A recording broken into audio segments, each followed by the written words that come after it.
Radio. Buscamos la verdad siempre.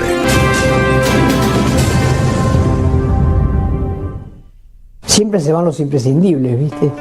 Pero quedan los discursos. Si vos querés y los escuchás, son libros de política. Esto ya no le pertenece solo a los compañeros de Sanón. Esta lucha de aquí, de este lugar, nos pertenece a todos. Y permítanme que además de ser piquetera, sea también parte de la fábrica Sanón, sea parte pequeñita de una máquina que se mueve, de una cerámica que sale. ¡Basta de abrir merenderos y comedores! Abramos fábricas, abramos lugares de trabajo, cooperativas. No pidamos tanta plata para regalar comida donde los niños no saben de dónde vienen y todavía tienen que agradecerle al puntero político que se las trae. El país está prendido fuego, pero esto es el fuego más grande que pudimos prender. Eve de Bonafini, AM 530. Somos radio. Somos Eve.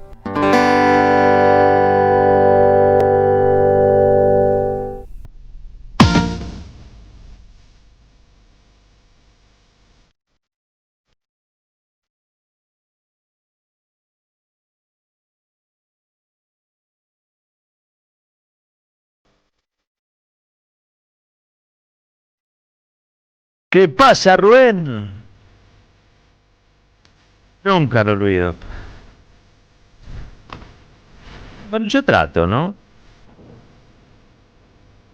La misma de siempre. Qué linda que está. Qué linda que estaba anoche en el streaming. Sí. Sí, si no serían pesadillas, amigo. Dios me libre, negrito. Tantas cosas yo volviendo. Se puede llevar a la policía de Bobi, ¿no?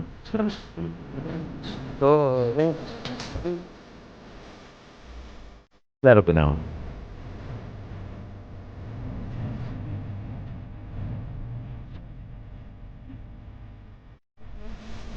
Buen día, buen día, buen día, buen día. ¿Cómo está el pibrío? ¿Cómo anda la oyentada? Arranca aquí, caballero de día. Los vamos a estar acompañando hasta las 10 de la mañana con toda la información, el análisis, la reflexión, la buena vibra y sobre todas las cosas, mucho humor, o todo el humor del que dispongamos un día lunes, ¿no?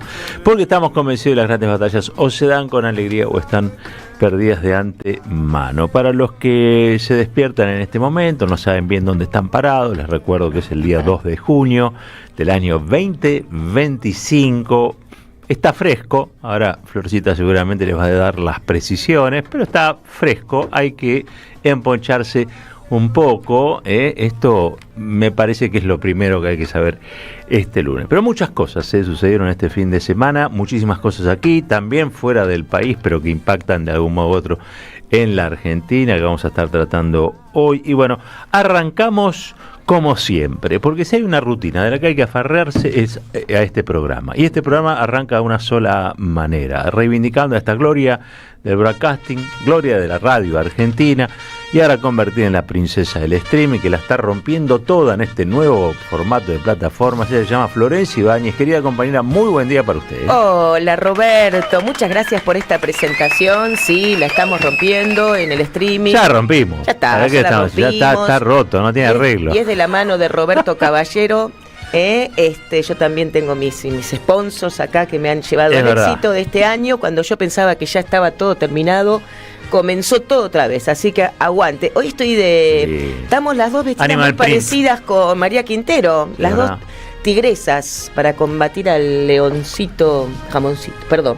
Está bien, hasta luego. Sí. Estamos las dos tigresas. No, me causó gracia, estamos las dos con la misma ropa, con María, divinas. Bueno, vamos a lo nuestro, porque es verdad que está fresco, precioso el streaming ayer de Eva, ¿Te gustó? Muy bueno. Lindo. Sable Corvo, se pueden meter en Eva TV, lo van a ver allí. Cenizas quedan espectacular. De mucha actualidad, de mucha vigencia, porque en este preciso instante el gobierno está definiendo junto al ministro Petri si no es mejor idea sacarlo del Museo Histórico Nacional, que es donde debe estar por ley, y llevarlo nuevamente al Regimiento de Granaderos. Recuerden que Javier Gerardo Milei es granadero de la patria. Por decisión del mismo cuerpo de granaderos, es granadero de la patria. Y ha sido, digamos, de algún modo reivindicado cuando la fanfarria, creo que el Alto Perú fue la que le dedicó la banda de sonido de Rocky, la película Rocky. ¿Te acordás? Con los instrumentos. A pedido, ¿no? Hacia pedido. Playlist. A pedido, así que bueno. Sí. El sueño de Don Ganía, que es que ese sable no esté en el museo, sino que esté en el regimiento granadero, capaz que lo cumple Milei. Buah, La última persona que tocó ese sable es Cristina Kirchner. me acuerdo. ¿Te acordás Cuando que lo repuso donde debía estar. emocionante fue esa recorrida, ¿no?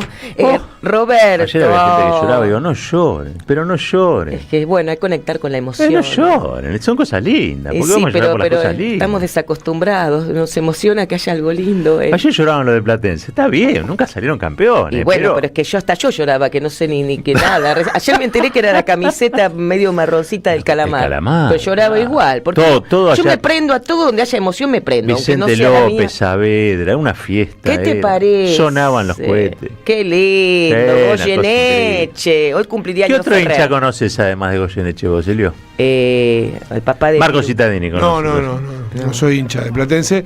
Tengo muchos amigos hinchas de Platense, pero hay que ver si hay alguno conocido. ¿No? La verdad que me Leonardo pierdo. Fabio era de Platense. Leonardo Sí. Fabio, ¿Quién dijo? Platense son. Alejandro Fabri. Alejandro Fabri, un amigo. El papá de puede Piru ser. Gavica-Goxiascoa, la directora de medios de Avellaneda también. Decime de vuelta, ¿cómo es? Piru Gavica-Goxiascoa. Ah, mira que Es apellido vasca. que se metió. Exactamente, la vasca. Mirá, la vasca, Piru dígale la Ga- vasca. Mariana Gavica-Goxiascoa. Qué lindo, bueno. Tuve que estudiar para no equivocarme. Dicen ya los hinchas de los hinchas, ¿no? De Platense, dicen que Juan Salvo en el Eternauta es de Platense. Mira, bueno, No, podría inverificable para no mí, hay la Bueno. verdad. registro. No, me parece que sí, ellos te muestran el cuadrito donde algo de eso dice. ¿En serio? Y yo no sé Bueno, si es está bien. inteligencia Capaz que les artificial, trajo deepfake, suerte. ¿viste No me cómo es acuerdo. todo? No hay un Igual, registro explícito, puede ser que haya un cuadrito, está bien. un abrazo grande, no sé si Vivía les Vicente sirve. López, es verdad, Sí, ¿no? claro. El Eternauta. mira, Ah, no sabemos lo que es ficción. pero- Abrazo grande, yo no sé si les sirve de consuelo, ¿no? Pero a los primos de Huracán que no se les dio, qué A pena. Pablito Bueno, Bin, lo quiero, lo queremos mucho. bueno, no salió esta vez, podrá ser. No te rías, Soler. Podrá ser otra Se vez. ríe Soler mal. Esta vez no pudo ser. San ¿Cómo les Lorenzo cuesta, saluda a Soler? Huracán en esta fecha triste. Sí, claro, dolorosa. Justo, mira, y Soler se ríe. ¿De qué es Silvio Soler? ¿Vos de qué sos Silvio Soler? ¿De eso que es Boca? Gimnasia. Bueno, tampoco le fue genial a No, Boca, Gimnasia, hace así, Gimnasia. Ah, sí, en fin. Bueno, vamos a lo Vamos a lo nuestro, hace- porque está esto parece fresco. una charla de- Sí, ¿eh? cualquier cosa. Esto es un matiné. 9 grados en este momento en la ciudad de Buenos Aires. 9 Está grados. fresquito. Oh, ¿viste? En el AMBA hace más frío. Está en 6 grados en este momento. La máxima estimada 18 a puro sol el día de hoy. Ya mañana se nubla un poco, pero no habrá lluvias hasta allá, hasta mitad de mes más o menos. Así que disfrutemos de este calor. Mañana, digo calor del sol, ¿no? A la tarde serán toda esta semana alrededor de los 18 grados, las mínimas entre 8 y 9. Dicho esto, vamos, Roberto, a la entrega de Felicidad a Domicilio. Metámosle, sí. Gentileza de la LEF. Hoy tenemos un libro muy interesante, ¿eh? Tenemos de Jorge Alemán y Papo Kling, Punto de Emancipación, conversaciones frente a un horizonte postdemocrático. Mirá, Y además vamos a sumarle a este sorteo. así se llama el streaming de él. Ajá. De Jorge Alemán, donde entrevista gente. Entrevistó a Axel Kicillof hace muy poquito. Mira. Pero tiene cosas así. Entrevistas Interesantes. profundas, bueno, sobre este horizonte postdemocrático. Claro, Jorge Alemán y Papo Kling. Y además sorteamos hoy 2 pares de entradas Sí. para ver a los Kuru en Paseo La Plaza, Sala Club Cavern. Los Kuru con K, miércoles 4 de junio 22:30. Hoy saludamos también a los bomberos del país porque es el día del bombero, Sí. es el día del perro, así que atención Mira. a todos los perritos de cada uno y cada una. Y también es el día del egresado en Ciencias Económicas, así Oh. que qué tema, ¿no? Mira. Ese. Algunos se han hecho tanto daño. Y sí, egresados de allá. Otros no, otros no vamos a Claro. poner, no vamos a tomar a uno por el todo, digamos, Exacto. ¿no? Pero hay algunos que mejor perderlo que encontrarlo. Nos tienen que escribir Sobre con- todo si son neoliberales, sí. Ahí está. Nos tienen que escribir o dejar sus voces al 11 32 000 530. 11 32 000 530. Nutrión Vita, recuerden, 50.000 pesos en vouchers el viernes. Gentileza de Sonia y Rubén. Tienen que escribirles al 11 31 10 30 33. 11 31 10 30 33. Dicho esto, arranca junio, arranca Caballero de Día. 12 minutos pasaron de las 8, vamos que venimos. Caballero de Día, en AM 530. Construimos comunidad. Buscamos la verdad.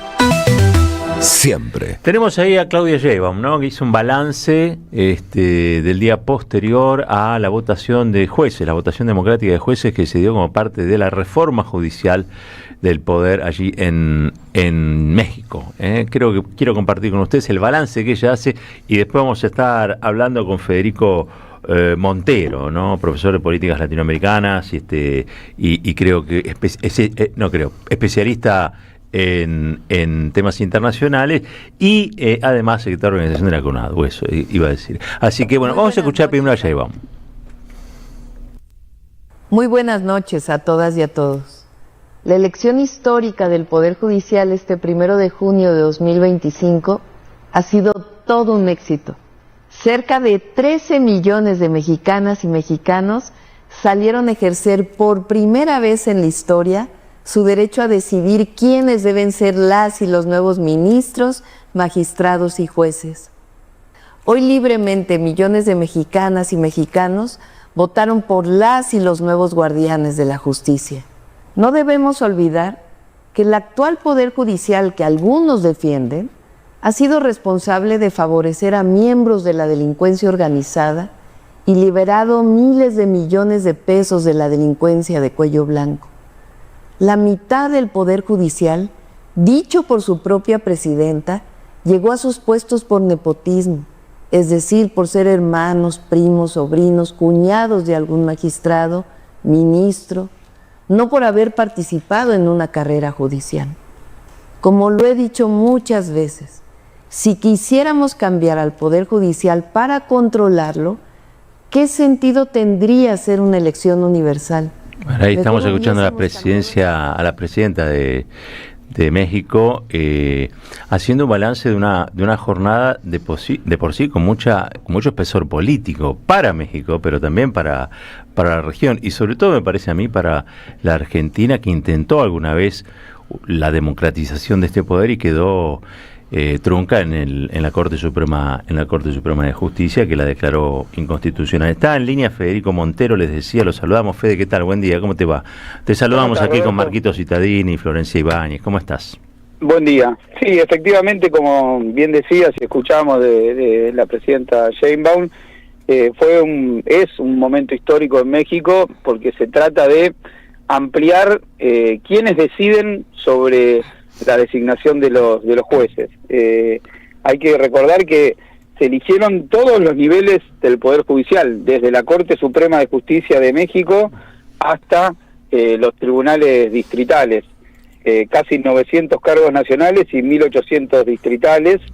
Fue una elección muy peleada para el proceso de México, que la empujó mucho Andrés Manuel López Obrador, y la terminó implementando Claudia Sheinbaum, y básicamente lo que busca es, como lo decía Sheinbaum en su mensaje, remover los marcos corporativos y amañados que diseñaron un poder judicial en México, aislado de la mayoría, pero también, y esto es importante, que está atravesando una profunda crisis en cuanto a la propia administración de justicia.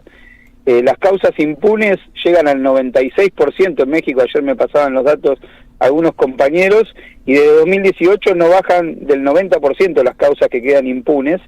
Es decir, que hay una baja resolución de los problemas judiciales de las grandes mayorías en México, además de que están cooptadas por los poderes corporativos y económicos. En ese contexto, yo te pregunto, ¿qué te parecería si el día de mañana Rosenkrantz o Rosati tuvieran que someterse a la votación popular para ver si siguen en el cargo o no? Claro. Me parece que eso genera un marco de discusión interesante en términos políticos y de comienzo de un trabajo de generación de una nueva cultura cívica también. Uno de los desafíos que tenía la elección era el nivel de participación. Participaron 13 millones de personas, es una participación relativamente baja para lo que es México, pero sin embargo hay que recordar que la campaña no se hizo como en las campañas de candidaturas políticas tradicionales, Roberto, donde hay mucho dinero invertido en publicidad, donde los partidos políticos participan. Acá no participaron los partidos, no participaron ningún tipo de organización. Las personas se inscribían individualmente en un registro, luego se chequeaba, digamos, su idoneidad para ejercer el cargo. Había requisitos bastante importantes para ser designado juez, que tienen que ver con tu trayectoria, tus estudios y demás, y luego a través de una plataforma pública, ahí se daban a conocer los distintos candidatos y las personas iban a votar con 6 boletas y un proceso de recuento que va a tomar unos días hasta ver los resultados. Y esto me parece que también va a cambiar la composición de la Corte en tema mujeres, ¿no? Porque creo que hasta ahora o no tiene o tenían pocas, no recuerdo. Bueno, una de las cuestiones centrales son los cambios de la Corte, como bien vos decís, además de la composición, digamos, con mujeres paritaria que va a tener que tener. Ajá. Baja el número de cantidad de miembros de la Corte de 11 a 9, y fíjate esto, la presidencia de la Corte va a ser rotatoria y arranca el o la que tenga más votos, y así también va a estar dado por la cantidad de votos la duración de los mandatos de los miembros de la Corte, entre 8 y 14 años, dependiendo los votos que saquen. Y aquellos que actualmente están ejerciendo como jueces de la Corte Suprema, si quedan afuera, digamos, ¿no? Porque pasa de 11 a 9, si no son reelectos, pierden las jubilaciones de privilegio que son tradicionales en México.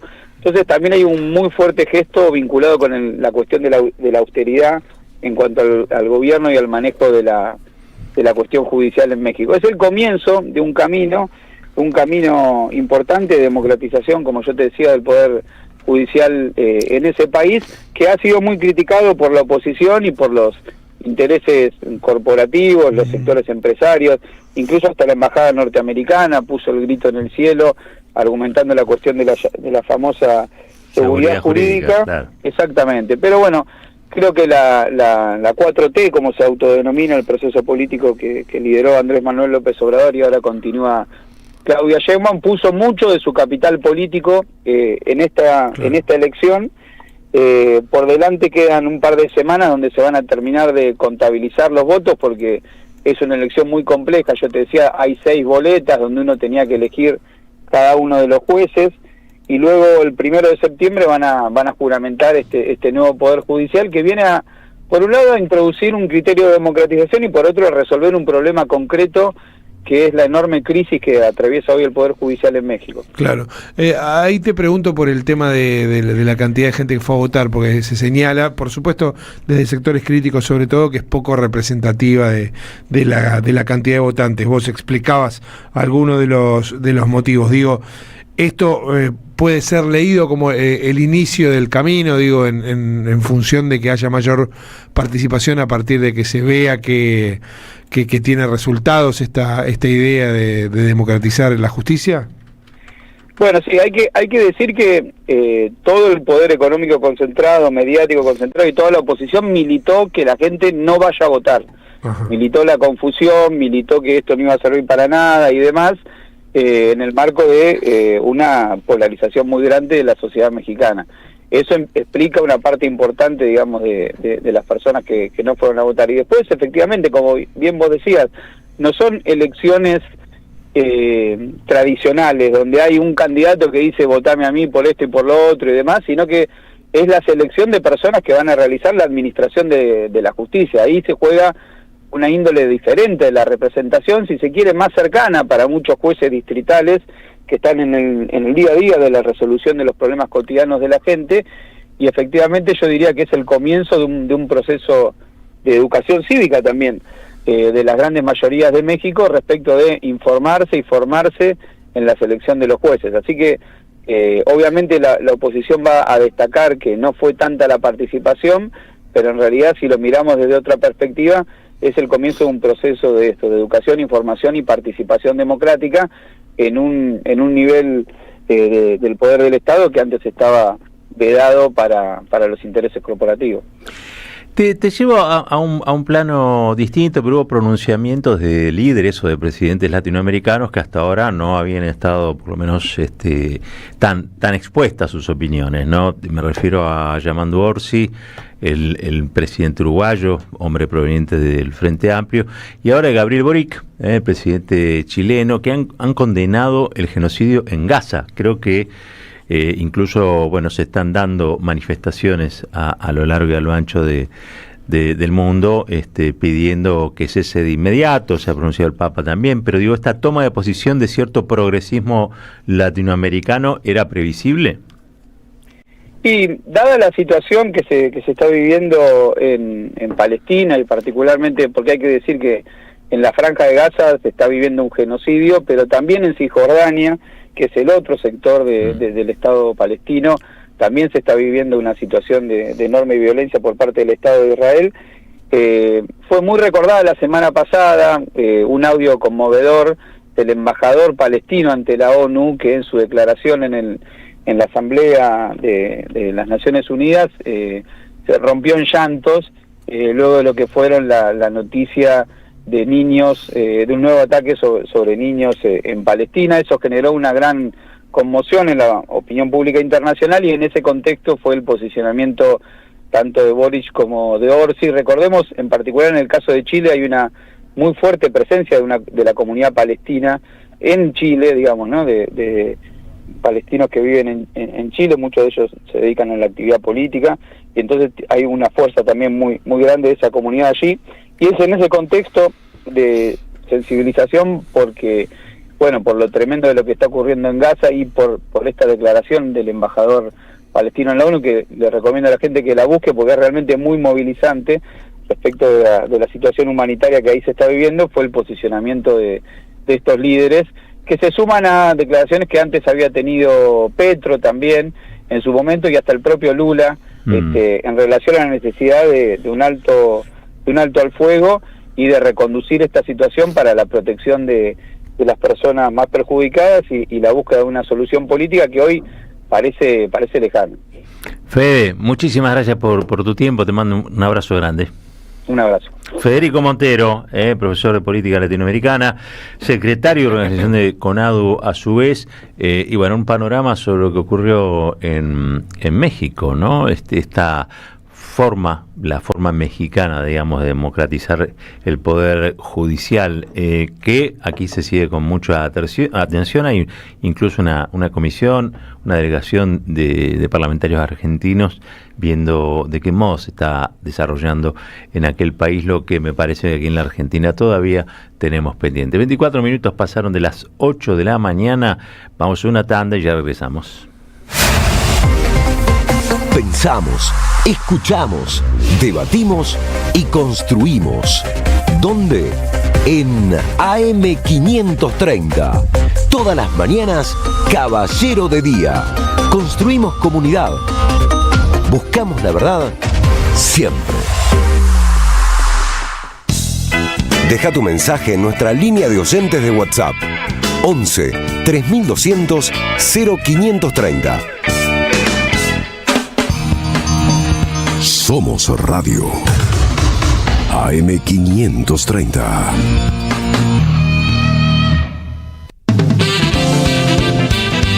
Súmate a la experiencia Pulqui Bar. Esta semana, jueves 5 de junio a las 19, Carlos Raimundi presenta su nuevo libro, La Noble Igualdad. Acordate, jueves 5 de junio a las 19.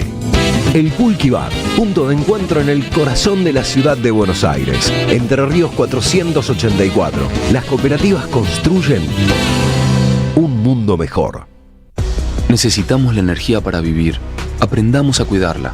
Somos la distribuidora más grande del país. Abastecemos a más de 2.800.000 hogares y más de 375.000 industrias, comercios y pymes. Seamos conscientes. Valoremos la energía. Edenor. 30 años de energía argentina en evolución. Los lunes a las 22, escucha el programa de la revista Amartya. Amartya, una revista papel hecha radio. AM530. Construimos comunidad. Buscamos la verdad siempre. Alimentos cooperativos. Producción y comercialización de productos cooperativos y de agricultura familiar. Envíos a todo el país.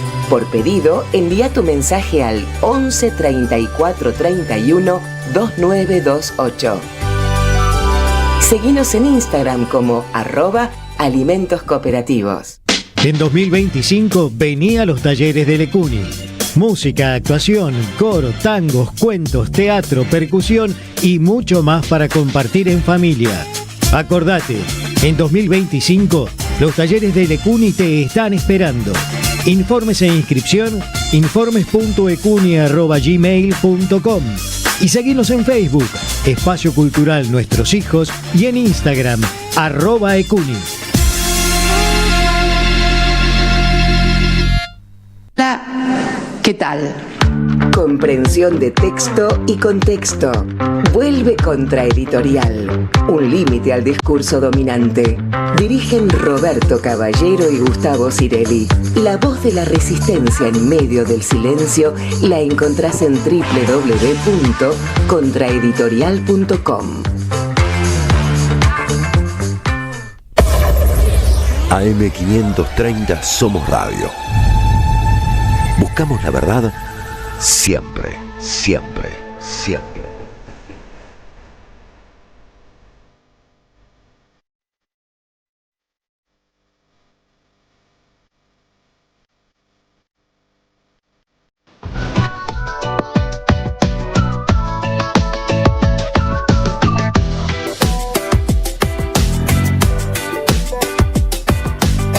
Seguí a la Radio de las Madres por YouTube. Activa las notificaciones, dale like y suscríbete a nuestro canal. Somos Radio AM530. Construimos comunidad. Buscamos la verdad siempre.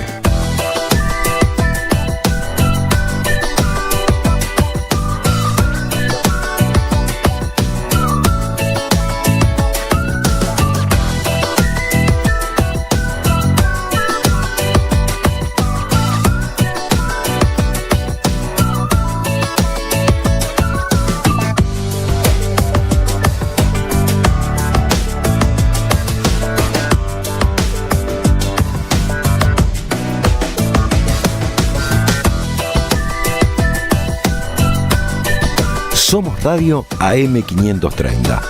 Construimos comunidad. Buscamos la verdad siempre.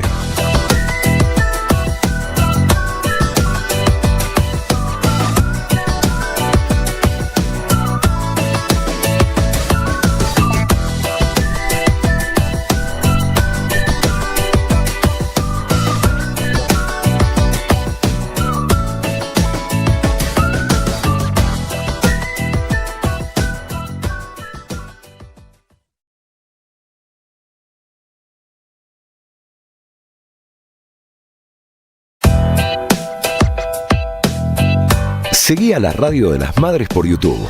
Activa las notificaciones, dale like y suscríbete a nuestro canal. Somos Radio AM530. Construimos comunidad. Buscamos la verdad siempre.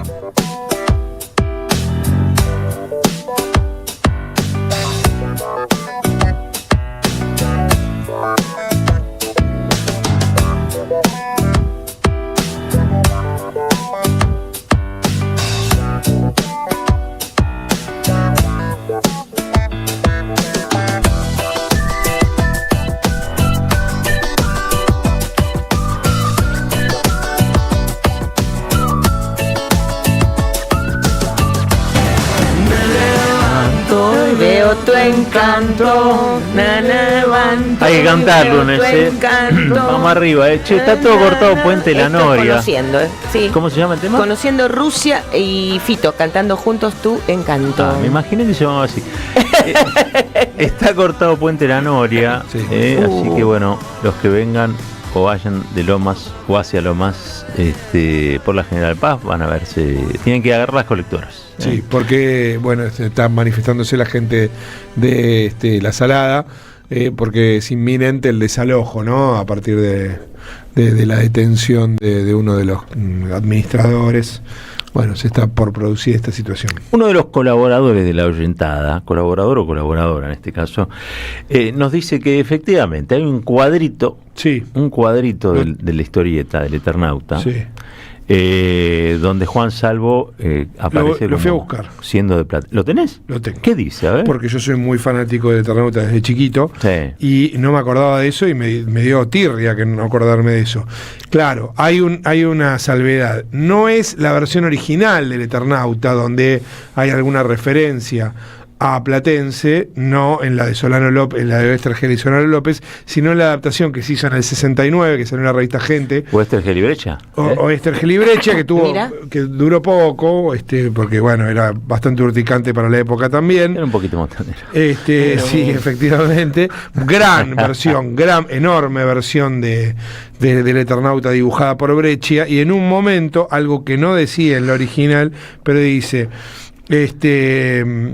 vehículos en cualquier posición, hasta que al llegar a la altura de Manuela Pedraza, allí donde tantas veces bajé del colectivo para ir a la cancha de Platense, y se ve, sucede una situación.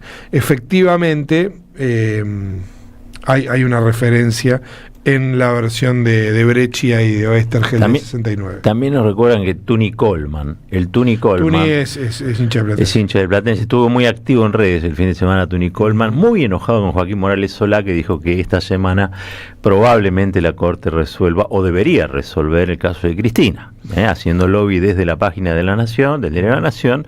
Joaquín Morales Solá anticipó lo que podría eventualmente ocurrir esta semana. Recordemos que Cristina va a hablar hoy a las 8 de la noche con el Gato Silvestre por C5, por C5N. Y bueno, el Tuni estuvo contestando al texto que había escrito Joaquín Morales Solá. Así que bueno, Tuni, bienvenido sea el campeonato, y gracias por siempre estar aclarando las cosas. Bueno, señor, ¿le parece que hagamos un repasito de lo acontecido con sonidos? Vamos a retrotraernos al viernes. Hay que hacerlo porque hay que escuchar el viernes al presidente de la Nación dándole una nueva entrevista a Mariana Bray en Neura, que es el streaming de Fantino. Y allí, a mí me parece que sobre todo primero hay que prestarle mucha atención, porque describe perfectamente a qué nos estamos enfrentando, ¿no? Habla de, si hay empresas que tienen que cerrar, que cierren, viejo. Mira.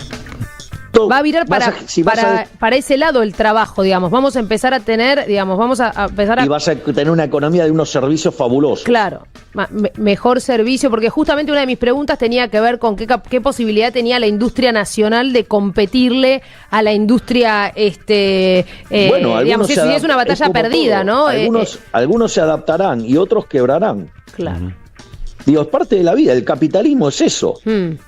O sea, y eso no es ningún problema, porque si una empresa quebró es porque vos estás comprando algo a un precio más barato y de mejor calidad en otro lado. Entonces a vos ahí te sobra plata que la aplicás en otro sector de la economía y generás puestos de trabajo y producción en otro. O sea, digo, el problema de los economistas argentinos, que son bastante malos, o sea, saben poco de equilibrio general dinámico. Bueno, ahí está. Entonces, uno no sabe nada de equilibrio general dinámico, tampoco somos economistas. Lo que sí sabemos es que la gente la está pasando muy mal, y que no es cierto que esto es una cuestión vinculada solo, por supuesto que sí, al laissez-faire del mercado. El gobierno tomó una decisión, que es tener el dólar completamente pisado, porque con eso probablemente lo logre, que se asegura una buena elección, porque se dice y se sabe, un dólar barato gana elecciones, pero destruye la economía, pero destruye la producción, ¿no? Entonces no es que el Estado está completamente corrido de las cosas. El Estado tiene una decisión muy clara de favorecer a algunos, y lo vemos en el aumento de los consumos. Aumentó la escrituración de casas y la compra de autos, cuanto de mayor alta gama, más aumentó, y baja el consumo de alimentos. Se desplomó, claro. Eso es la Argentina, ¿no? De hoy día. Bueno, escuchémoslo a el presidente de la Nación hablando de Cristina Kirchner. Le pregunta Bray por Cristina Kirchner y sus críticas y el tema de default que había dicho en el Polo Saldías hace una semana, y Milei aprovechó para pegarle a todos, le pegó a Darín, a Cristina, a todo el mundo. La verdad es que la reflexión que puede hacer una mujer que no puede sumar con un abaco y no puede hacer un cero ni con un vaso, y que ha sido responsable de un desastre económico enorme como fueron sus 2 gobiernos y el del títere, no es una opinión calificada. Bien. Presidente, es como Ricardito hablando de las empanadas. Se quiso hacer el nacional y popular y terminó demostrando ser un ignorante y un operador berreta. Bueno, ahí está, pero viste, varias cosas para decir en relación con esto. Lo primero, que una mentira muy repetida no se vuelve verdad. Al menos no verifica. Digo, no fueron un desastre los gobiernos de Cristina Kirchner, ni comparados con nada, porque fueron, sobre todo el primero, un muy buen gobierno. El segundo enfrentó ciertas dificultades que se habían dado a nivel mundial, sobre todo a partir de 2008 y la crisis de Lehman Brothers, pero sobre todo comparado con esto que estamos viviendo, bueno, aún mucho más. Insisto, podrán decirlo, convencerán a algunos de que sí, pero la verdad es que no lo vuelve verdad. Vamos a escuchar a Ian Moche, que es un chico que tiene que ver con el presidente de la Nación, porque ahora vamos a contar, pero Ian Moche es un chico que forma parte del espectro autista. Y en La Nación Más, hablando con Paulino Rodríguez, se refirió a toda esta situación del área de discapacidad en particular, que ellos mismos dicen, su mamá lo contaba, y lo dicen muchos otros familiares de personas discapacitadas, y hasta las personas discapacitadas, que están teniendo muchas dificultades para tener acceso a lo que han tenido hasta ahora como posibilidad para tratamientos. Bueno, así hablaba este niño de 12 años. Tampoco es que nosotros coscamos en nuestra intención ofender a Spagnuolo. Si nosotros, realmente ves lo que estamos diciendo, nada más contamos una anécdota. Después no ofendimos a él. ¿La anécdota cuál era? La anécdota es que él, una vez estábamos ahí hablando en el programa. No, en el programa. No, perdón, dije programa de error porque estoy muy nervioso ahora. Tranquilo. Toma un poquito de agua. Tranquilo. Y bueno, cuestión que fuimos a la Andis a poder tratar de hablar de este tema. Tratando de poder hablar de este tema, porque la verdad es que queríamos ir con el objetivo de hablar sobre este tema de las pensiones, de toda la crisis que desde hacía rato que hay en discapacidad, solamente que recién ahora, como empezó a colapsarse todo el sistema, empezó a ocurrir, y cuestión que yo me sentí bastante negado. Tranquilo, pa. Tranquilo. No puedo hacer esta nota. Bueno, no puedo hacer esta nota. Bueno, no puedo hacer esta nota. Tranquilo, toma un poquito de agua. Yo sigo. Ian. Yo me quedo acá con vos, yo sigo hablando. Mamá se queda con vos. Me dijiste que no tenía que llorar, pero no puedo. Bueno, no está bien. Bueno, Ian Moche, y esto que es verdaderamente desgarrador, porque Ian es un influencer, tiene mucha participación, es muy interesante.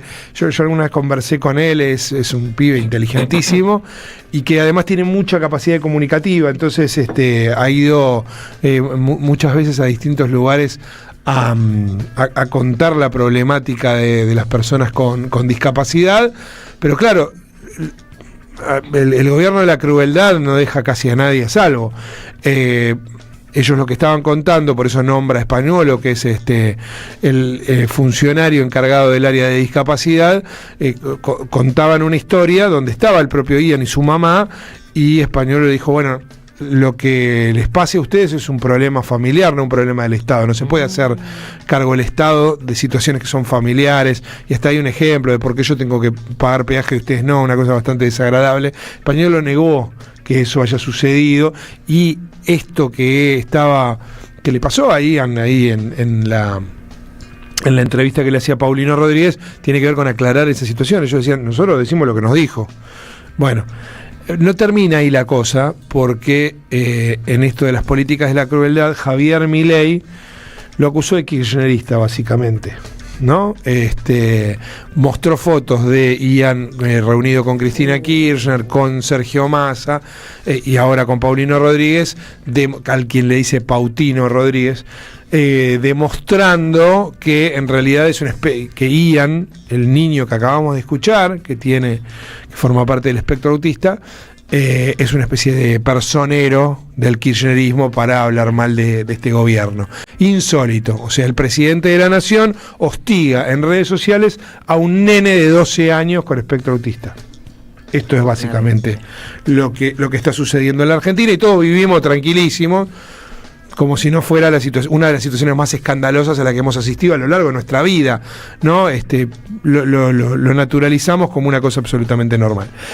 Lo decíamos, hubo un acto de Axel Kicillof del lanzamiento de su corriente Derecho al Futuro en La Plata. Habló el gobernador de la provincia, vamos a escucharlo.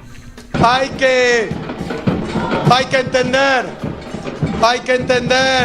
algo fundamental, y que el único adversario que tenemos es Milei, y está afuera, no está dentro.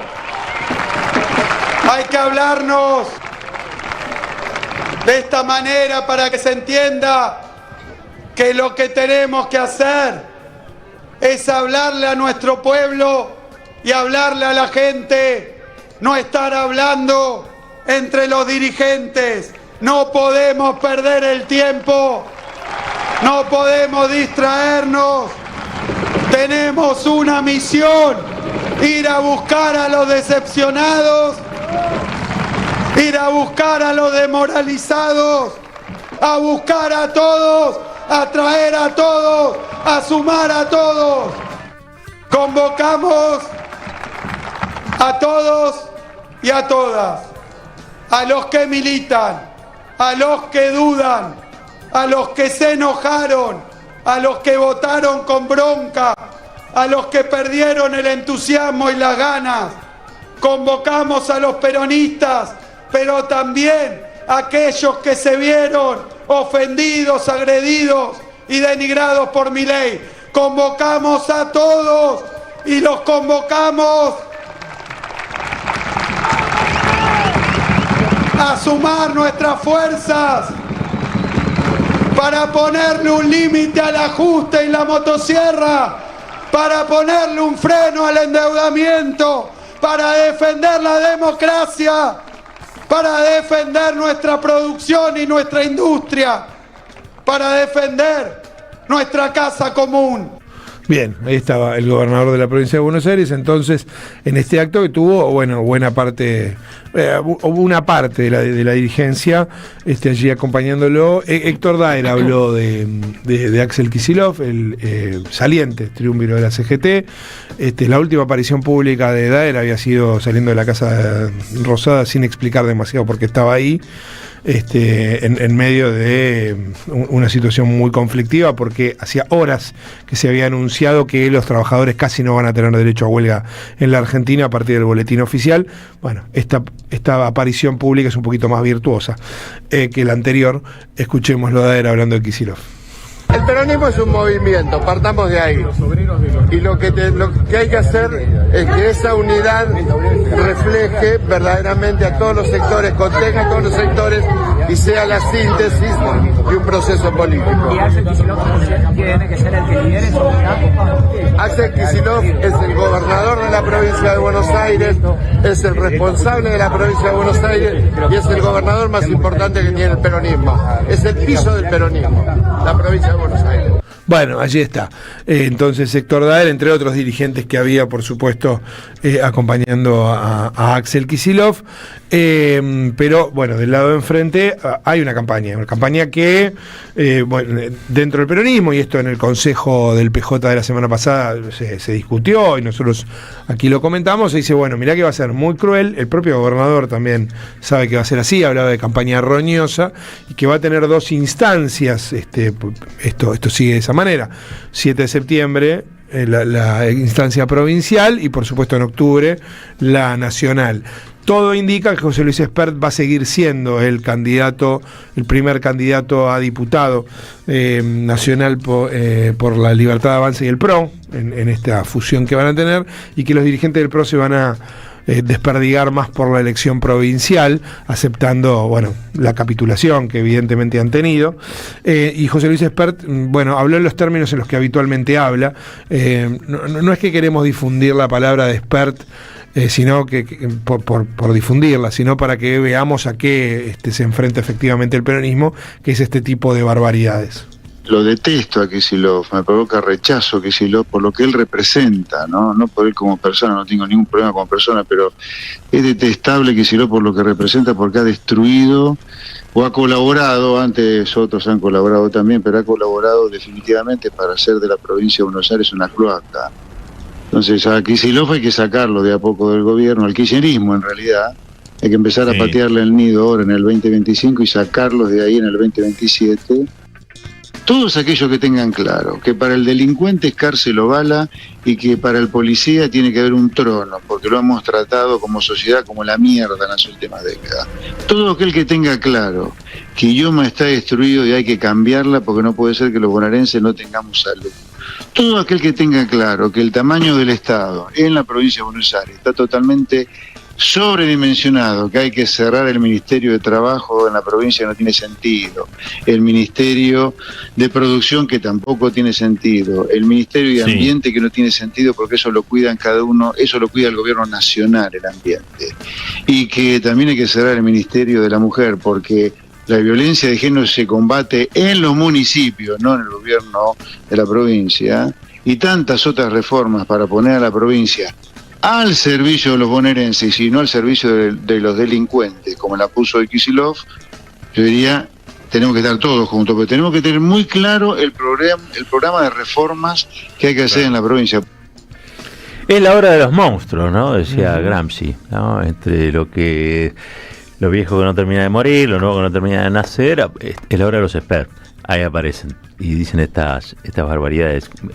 La verdad que el único comentario que quería hacer cuando habla del tema salud en la provincia de Buenos Aires, debería fijarse qué es lo que está haciendo su gobierno con el Garrahan, ¿no? Que hoy tuvo que ceder en parte porque hubo un aumento, no es el que habían pedido, no es el que estaba reclamado, pero bueno, tuvieron que ceder en un aumento para allí, para los trabajadores del hospital, que siguen en lucha. Sí, hoy hay asamblea, estarán decidiendo qué es lo que sucede, ¿no? Exacto, bueno, que siguen en lucha. Recordemos también que este miércoles van a confluir distintos frentes que se han abierto y que parecen entender que son todos padecen un mismo problema, digamos, ¿no? Tanto por la vía salarial, por la represión, por el cierre, ayer estaba viendo escenas del Instituto del Teatro, ¿no? Ahí vamos a compartir. Digo, este es un gobierno que le ha declarado la guerra a la sociedad argentina, con la anuencia de ciertos sectores, pero sobre todo con la anuencia de aquellos que se han abatido, ¿no? O sea, hay que decirlo. ¿Tienen razones? Sí, tienen razones. Pero desentenderse de la puja o de la lucha política y servirse en la bandeja a este gobierno degenerado tiene sus consecuencias de corto, mediano y larguísimo plazo. Bien, como vos decías, habrá una marcha importante porque además la marcha de mujeres que habitualmente se hace el 3 de marzo, de junio, va a hacerse el 4 para poder participar, coincidir, claro, y coincidir con todos los demás reclamos. Y ayer hubo una manifestación en defensa del Instituto del Teatro que está siendo desmantelado, básicamente como buena parte de los institutos culturales. Hubo un par, por supuesto, muchos actores y actrices muy conocidos que estuvieron allí, que fueron reprimidos, básicamente, como en casi cualquier manifestación que se da en estos días en la Argentina. Y vamos a escuchar a Soledad Villamil hablando justamente en el momento en el que la policía estaba tratando de impedir que el acto se llevara adelante. Soy Soledad Villamil, estoy acá enfrente del Instituto Nacional del Teatro en este acto para resistir el cierre del instituto, para resistir el ataque a la cultura en medio de este delirio con la policía acá teniendo una presencia muy violenta y amenazante frente a personas que venimos solamente a manifestar la defensa de la cultura y del teatro, pero parece que les importa un montón, así que a pesar de que es un bajón estar acá, que haya tanta policía y tanta preocupación por este tema, quiere decir que es un tema que es muy importante y al revés de disuadirnos, creo que nos da más fuerza.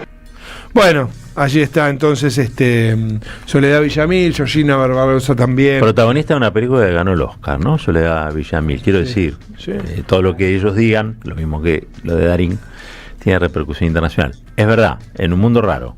En un mundo raro. Donde hablábamos recién fuera de micrófono, donde Trump se está cargando a Harvard, la Universidad de Harvard, nada más y nada menos, ¿no? Acusándola de ser una especie de apéndice del comunismo chino. Claro. Increíble. Bueno, todos los argumentos son posibles. Increíble. Todos los argumentos son posibles. Estuvo muy bien Lali, que se solidarizó con Darín. Muy bien. Está pasando la movida nuevamente de los actores y actrices, y en Estados Unidos las entregas de los premios son todas para alquilar balcones, porque los mismos actores ya están jugadísimos. A mí me hace acordar. No mueven el perímetro con nada. De Niro en el... De Niro está claro. Con la trayectoria... la premio gente va y vota lo que se le canta, aunque los actores... Puede decir que no tienen influencia los actores. Evidentemente no. Bueno, pero no importa, que uno... No digo los argentinos. Uno siente un poco de empatía cuando De Niro, que le da el premio de trayectoria, entregado por DiCaprio, que también DiCaprio defendió a la Argentina de Milei, ¿no? Por el cambio climático y demás, que De Niro diga frente a toda la platea de actores y a los Estados Unidos, estamos gobernados por un fariseo, le dijo de todo a Trump. Es importante. Es que está para decirle de todo, ¿no? Claro. Sí, pero después las elecciones las gana Trump. Claro. No sé, yo tengo mi amiga que vive en Chicago. ¿Y están ahí al borde de qué? No, mirá que mi amiga le va bárbaro, tiene un marido, gracias a Dios. Banca no a la familia, sino a extranjeros que viven fuera. Ajá. Hola, ¿qué tal? Dirían. Bueno, lo que quiero decir de mi amiga de Chicago me cuenta cosas tremendas que no es tampoco tan así como se dice. Allá también se corre riesgo de que es cualquiera, cómo se manipula todo. Allá ella está en un ambiente muy de gente de mucho dinero y odian a Trump todos. Mira. En Chicago, entonces aparentemente está todo bien, que Trump, la gente los vota, pero también pasa como acá. Sí, ahí hay algo un poco llamativo, nos metemos, porque tiene que ver con lo que el último audio que viene, hay algo un poco llamativo, y es que Donald Trump va decidiendo cosas que van casi siempre en contra de lo que Milei dice para la Argentina, ¿no? De hecho, la salida de Elon Musk en algún punto está vinculada a, bueno, está bien, hermano, pero... Tapa un poco tocadito, ¿no? Elon. Sí, no solo está un poco tocadito, sino que además planificaba un recorte que el propio Trump decía nada. Claro, eso dejáselo para Sturzenegger. Eso dejáselo para Sturzenegger. Nosotros tenemos que hacer otra cosa, que ellos recorten y nosotros vamos creciendo. La complementación en ese sentido es muy clara entre los lugares hegemónicos y las periferias. Bueno, tiene mucho que ver con el último audio que vamos a compartir, porque ustedes recuerdan que Rubinstein fue el ex vice de Massa, ¿no? El secretario de Políticas Económicas de Massa, señalado como un ortodoxo. Y en lo que vamos a escuchar, bueno, también hay una demostración de que evidentemente la articulación del Frente de Todos no fue la mejor, porque tenían personajes que opinan esto. A ver. ¿Considera que la gestión de Luis Caputo viene siendo más exitosa en sus propios términos que la que tuvo Sergio Massa frente al Palacio de Hacienda? Sí, la respuesta corta es sí, claramente. Yo, por ejemplo, quería tener este orden fiscal, no lo logré para nada con Massa, y bueno, y Massa tenía que luchar contra sus propias limitaciones que tenían que ver por falta de convicción, pero más que nada también con una coalición que era complicada para lograr esos objetivos. ¿Considera que esta gestión de Caputo es la mejor gestión económica de los últimos años? Esto es el principio, vos no podés evaluar una gestión en el medio de la gestión. Yo diría que la de Caputo luce la mejor de los últimos tiempos. No voy a compararlo con la historia reciente de Argentina, que eso involucra la convertibilidad e involucra la salida como en los 2000. Bueno, ahí está, Gabriel Rubinstein, ex secretario de Política Económica del gobierno de Alberto Fernández y de Sergio Massa, elogiando a Luis Caputo y todo el desastre que vivimos cada día. Es interesante pensar y repensar ese armado, ¿no?, del Frente de Todos, porque era como una especie de cambiemos, pero al revés, digamos, ¿no? Ahora, cambiemos Ahora terminan compitiendo para ver quién es más turro, o sea, quién es más de derecha o quién es más de ultraderecha, ¿no? Al Frente de Todo le pasó al revés, empezaron a tironear los otros sectores a ver quién lo ponía más al centro o más a la derecha. Y recordemos que este no era el ministro de Economía, era el segundo de Massa. Claro, el secretario de Política Económica. Es como cuando Néstor tenía en el Banco Central a Redrado, ¿entendés? O sea, el que tiene peso específico, es el presidente o la presidenta, después el ministro y eventualmente un viceministro o en ese momento un presidente del Banco Central, más allá de su autonomía, es un subordinado de las políticas generales, ¿no? Pasa que evidentemente Rubinstein fue puesto allí para tratar de calmar a los mercados en su momento.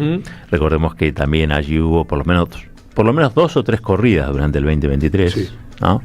Pero sí es interesante ver cómo Cambiemos se radicaliza, y va perdiendo así como los cohetes, ¿viste? Cuando sale un cohete disparado que van perdiendo pedazos, bueno, y van perdiendo pedazos, la pierde la coalición cívica, ponele, o pierde un sector del radicalismo, pero va hacia la ultraderecha y conecta con algo de la sociedad. El Frente de Todo fue conectando, o sea, virando, digamos, al centro. Creo que se dio a la inversa, ¿no? Y esa experiencia no funcionó, digo, esta es la realidad. Rubinstein es un exponente más, digamos, pero no funcionó. Yo no sé en ese punto qué es lo que puede llegar a pasar con todo este espacio. Sí sé, lo decía el otro día Fede Vázquez, que estuvo acá con nosotros, que el antiperonismo cuando se junta es muy competitivo. Casi te diría que es la mitad más uno. Es como si fuera la mitad más uno. Salvo cuando van divididos. Néstor, cuando gana la elección en el 2003, si vos sumás todas las expresiones de derecha, Menem, López Murphy y alguno más que estaba dando vuelta por ahí, eran casi el 50% de los votos o más. Claro. Y Néstor era, ustedes lo recordarán, 22%. Claro. Más desocupados que votos, siempre uno lo recuerda, ¿no? Es como que el antiperonismo en la Argentina, cuando se junta, es muy competitivo. Sí, es el gran regalo que le hizo Alfonsín y que Menem permitió al antiperonismo, ¿no? El balotaje. El balotaje, efectivamente, el balotaje. De todos modos, viste, esto es así, esto uno lo dice en el plano de las matemáticas, de las aritméticas, después es la vida, pasan cosas, ¿no? Por eso digo, una vez pasó algo y no estaba dentro de los parámetros normales, y es que surgiera alguien con un 22% en el apoyo de un tipo que era un peronista conservador, como Eduardo Luis Duhalde, y arrancó un ciclo económico en la Argentina, un ciclo económico, social, político y cultural totalmente distinto, ¿no? Que fue el de Néstor y de Cristina. Así que pasan cosas, ¿no? Una cosa es la aritmética, otra cosa es la música. Canciones nuevas, canciones viejas, todo eso va a pasar. ¿No? Digo. Efectivamente. Bien. Hoy habla Cristina a la noche. Sí, a las 20 horas. 20 horas habla Cristina. Sí. Con el gato silvestre. Efectivamente. Están, bueno, no sé si tendría que contar esto. Pero bueno, se están acordando las características de la entrevista, no en términos de contenido, sino de la duración y todo eso. Pero sí, 3 horas. Planeado 20 horas. 3 horas, me bancaría 3 horas de... no, pensé que tenías algún dato, porque yo creo que no. ¿Sabes qué? 3 horas hablando a Cristina. ¿Hace cuánto que nadie le habla largo y tendido al pueblo argentino sobre lo que realmente le sucede, le pasa, le ocurre, cuál es el contexto global donde estas cosas pasan? Digo, ¿no? Hace rato que nadie está en esa tesitura. Extraño a Fidel Castro. Que hablaba 8, 9 horas. Sí, extraño a Hugo Chávez. Que hablaba también 7, 6. Voy a decir que extraño un poco también al Pepe Mujica, que era un tipo muy charlador. Sí, Cristina llegó a hablar, ¿te acordás? 3 horas 45 en una apertura de sesiones. 3 horas 45. Eso, metamos 3 horas 45 acá Solar me dice sí, y dale, Solar. No, pero en serio, lo extraño. El otro día, cuando estaban presentando allí el MDF en UPCN, ahí en La Plata, que pasaron unos spots, ahí se armó toda una controversia, porque si estaba Cristina o no estaba Cristina. A mí me dolió que no estuviera Chávez y Fidel. Estaban, porque decían, no, solamente están los muertos, los que ya pasaron a mejor vida o a la inmortalidad. Entonces, por eso se justificaba que estaba el Pepe Mujica, lo cual es obvio. No sé si es un referente de todo el peronismo, pero es un referente de los sectores populares, de los que queremos la emancipación latinoamericana, sin duda, sin duda. Extrañé la figura de Chávez y de Fidel. Ustedes saben que yo soy en ese sentido muy chavista, muy chavista. Lo tengo muy presente porque tengo muy claro también qué hizo Chávez, por el no al ALCA y qué hizo Chávez por la Argentina cuando a la Argentina nadie le tiraba una moneda. Entonces lo tengo muy claro, soy absolutamente agradecido. Me duele muchísimo cuando desde Argentina se hace campaña en contra del gobierno bolivariano. Hace poquito ganó las elecciones, las ganó Nicolás Maduro, y sin embargo la guerra económica hace padecer a un pueblo que ha sido muy digno y ha sido muy solidario con la Argentina, ¿no? Y acá parece que se olvidan esas cosas. Entonces me dio un poco de cosa eso. Después, viste cómo es eso, las opiniones son libres. Sí. No me voy a meter con eso, pero... Te faltó eso. Y si me vas a poner a Pepe Mujica, poneme a Fidel o poneme a Chávez también. Sí. Ojo, esto va para Cristina también, ¿eh? Los dos fallecidos. Esto va para Cristina también. No estoy diciendo una cosa. No. Me parece que uno no puede despegarse de las historias cuando son incómodas. Uno carga con eso, ¿no? Si no, nos dedicamos a otra cosa. Cuando uno hace política, lo hace política desde un linaje, desde una trayectoria. No lo hace en el vacío. El pragmatismo existe, sí, es verdad, pero uno no puede desconocer, en todo caso tendrá una mirada más elaborada con el paso del tiempo. Uh-huh. Sí, pero es como que hoy, no lo pongamos a Perón. Y escuchame, buena parte de la razón de ser del campo popular en la Argentina tiene que ver con esos años. No exclusivamente, uno dirá, ¿no? Porque estaban otras figuras, otros movimientos emancipadores, el comunismo, el socialismo, el anarquismo hicieron grandes aportes, ¿no? al país, el radicalismo allá a fines del siglo XIX, todos hicieron grandes aportes. Pero vos no podés sacar a Perón de la escena, ¿no? Es raro. Tampoco podés sacar a Chávez y a Fidel. Bueno, 2 minutitos pasaron de las 9. Quería decir eso. Nada, muy bien. Después me parece que está muy bien. Yo sinceramente aspiro a que haya unidad. Y en virtud de eso, hoy vamos a escuchar a Cristina, que tiene, creo yo, bastante para decir, y nos vamos a llamar un poco al recogimiento, porque en el editorial de hoy va a estar hablando de otra cosa, totalmente distinta. Vamos a hacer una tandita, gracias Marquito. Cuando volvemos, entonces sí, el editorial. En épocas donde se premia el individualismo, defendemos lo colectivo. Nos encontramos todas las mañanas en Caballero de Día. Un programa con opinión, análisis e información. AM530, la radio de las madres de Plaza de Mayo. Construimos comunidad. Buscamos la verdad. Siempre. AM530. Somos radio. A las madres, las abrazamos entre todas y todos. No les vengo a hablar de lo mal que nos trata el gobierno. Las madres no esperamos nada de Milei, lo combatimos.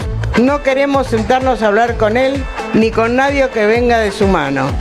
Pero las madres sí esperamos todo de nuestro pueblo. Seguimos la lucha como ella le hubiera gustado y reclamamos una vez más la solidaridad de todos los que nos quieren. Colaboren, no importa si poco o mucho, lo que puedan. Todo suma, los necesitamos.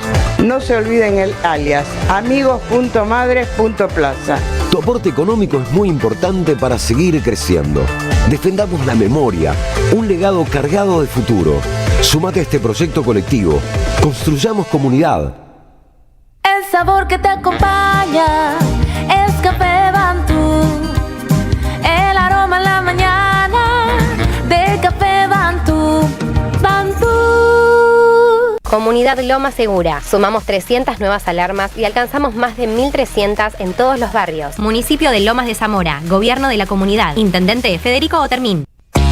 Felicitas Bonavita está en AM530. Está Artemio López. La pregunta que nos estamos haciendo es si a Santoro le hubiera sumado afianzarse en alguna figura del campo nacional. No sé si Cristina, además, si le sirvió despegarse, le sumó, le restó. El kirchnerismo es un componente esencial del peronismo siglo XXI. Cuando gobernó sin componente kirchnerista, produjo el frente de todos. Yo creo que fue un error de campaña, lo hablé con el propio Leandro. Ajá. No referir de la figura de Cristina desplazando el componente nacional de esta elección. AM530. Construimos comunidad. Buscamos la verdad siempre. La patria no se vende, la patria se defiende. La patria no se vende, con Carlos Polimeni. Un espectáculo de radio, historia, política, poesía y música en vivo. Mi patria querida. Sábado 7 de junio a la hora 22 en el Pulqui Bar. Avenida Entre Ríos 484, Ciudad de Buenos Aires. Entradas en alternativateatral.com. Los esperamos. Produce Don Narciso. Auspicia AM530. Cuenta DNI es el mejor amigo del bonaerense. Porque podés pagar tus servicios. Porque tenés beneficios en comercios adheridos. Y también podés transferir plata a quien quieras. Cuenta DNI. ¿Por qué tantos guaus? Ah, claro. Porque todo lo que tienes es bien guau, ¿no? No entiendo nada de lo que dices, Cuenta DNI, pero estoy totalmente de acuerdo. Cuenta DNI, el mejor amigo del bonaerense. Ya construimos el primer complejo socioambiental Ecoparque Quilmes y el vivero municipal Yolanda Ortiz en Don Bosco. Ahora instalaremos contenedores en el 50% del distrito y seguiremos avanzando en el sistema de recolección diferenciada de residuos. En Quilmes, seguimos para adelante. Eve de Bonafini, ejemplo de lucha, siempre acá, dándole calor al corazón. Costó mucho mantener la radio, muchísimo, ¿no? Hubo mucho tiempo de mala onda, de pandemia, de que me la querían quitar, de todo, bueno, pero a capa y espada la defendimos y mira, ahora está ocupando un lugar importante porque ha mejorado muchísimo la radio. AM530, somos radio, somos Eve. Lo mejor es tener un buen comienzo. Hoy comentábamos y le mandábamos saludos al Tuni Colman, porque el Tuni, hincha de Platense, hincha del Calamar, bueno, estaba festejando desde ya el campeonato justo y merecido que ganó Platense. Pero se hizo espacio, la verdad, también durante el fin de semana el Tuni para aclarar una nota, en realidad versiones que circulaban en relación a la decisión que va a tomar la Corte, decían de manera inminente, sobre la causa vialidad. Ustedes recuerdan que depende de lo que diga la Corte, Cristina puede ir presa o no. La Corte podría tomar temperamentos diversos, ¿sí? Frente a lo que tiene que resolver. Las versiones muy insistentes de las que se hizo eco finalmente Joaquín Morales Solá el día domingo en el Diario de la Nación son que la va a condenar antes de las elecciones de septiembre, ¿no? Y que esta semana era clave. Y allí Joaquín Morales Solá hace una serie de comentarios sobre el proceso judicial de vialidad. Y la verdad, yo vengo siguiendo, no siempre aclaro lo mismo. A mí me parece que Dalbón tendría que ser fiscal. Causa que agarra Dalbón, los tipos tenían procesados o condenados, ¿no? Digo, Lucas, el caso de Lucas González es uno que a mí me parece clave. El de la nena gaseada consiguió un procesamiento. Y Dalbón ahora hizo una larga enumeración planteando por qué la Corte no podría condenar a Cristina. Yo creo que este es un momento político muy delicado en la Argentina, pero muy delicado. Porque la puerta que se va a abrir con una condena a Cristina, condena definitiva, ¿no? Una condena con ejecución real de la pena, la puerta que se va a abrir a partir de ahí en el sistema institucional político argentino es una puerta hacia lo desconocido, porque esta es una condena sin pruebas. Es decir, que solamente se puede leer bajo el prisma de lo político. Y como solamente se puede leer desde el prisma de lo político, esto seguramente va a tener una respuesta también desde el plano de lo político. Es decir, no estamos hablando, si uno tomara un diario, no es que estamos hablando de la página de judiciales o tribunales. No, estamos hablando de algo que va a tener repercusión en las páginas de política. Y creo que se va a estar definiendo la situación del poder para los próximos años en la Argentina. Este momento en el que la Corte se está reservando por ahora mismo, digamos, de la opinión, es un momento en el que la democracia en su conjunto tiene una pistola en su sien, digamos, ¿no? Tiene una pistola en su sien, a mi juicio. Porque realmente esta causa, vialidad, no tiene ningún tipo de anclaje en evidencia o prueba. esta es una causa política. Esta es una causa esencialmente política, que respira política por todos sus poros, por cada foja del expediente, y que esencialmente está peleada con los argumentos jurídicos. Y precisamente hablaba de Dalbón, porque Dalbón enumeró lo que para él constituyen su opinión sobre lo que eventualmente podría resolver la Corte. Dicen esta semana, dice Joaquín Morales Solá, ¿sí? Hombre habitualmente de conversación con los supremos o con los integrantes del máximo tribunal constitucional en la Argentina, ¿no? Y Dalbón dice, punto 1, si condenan a Cristina, no será justicia, será lawfare, y será una ruptura del Estado de Derecho que ningún tribunal serio podría convalidar. Algunos fundamentos jurídicos e internacionales. Siguiente punto. No hay pruebas, no hay tipo penal claro, no hay conducta que encuadren en una figura delictiva. Lo que hay es una sentencia escrita de antemano por un tribunal sin legitimidad judicial ni imparcialidad mínima.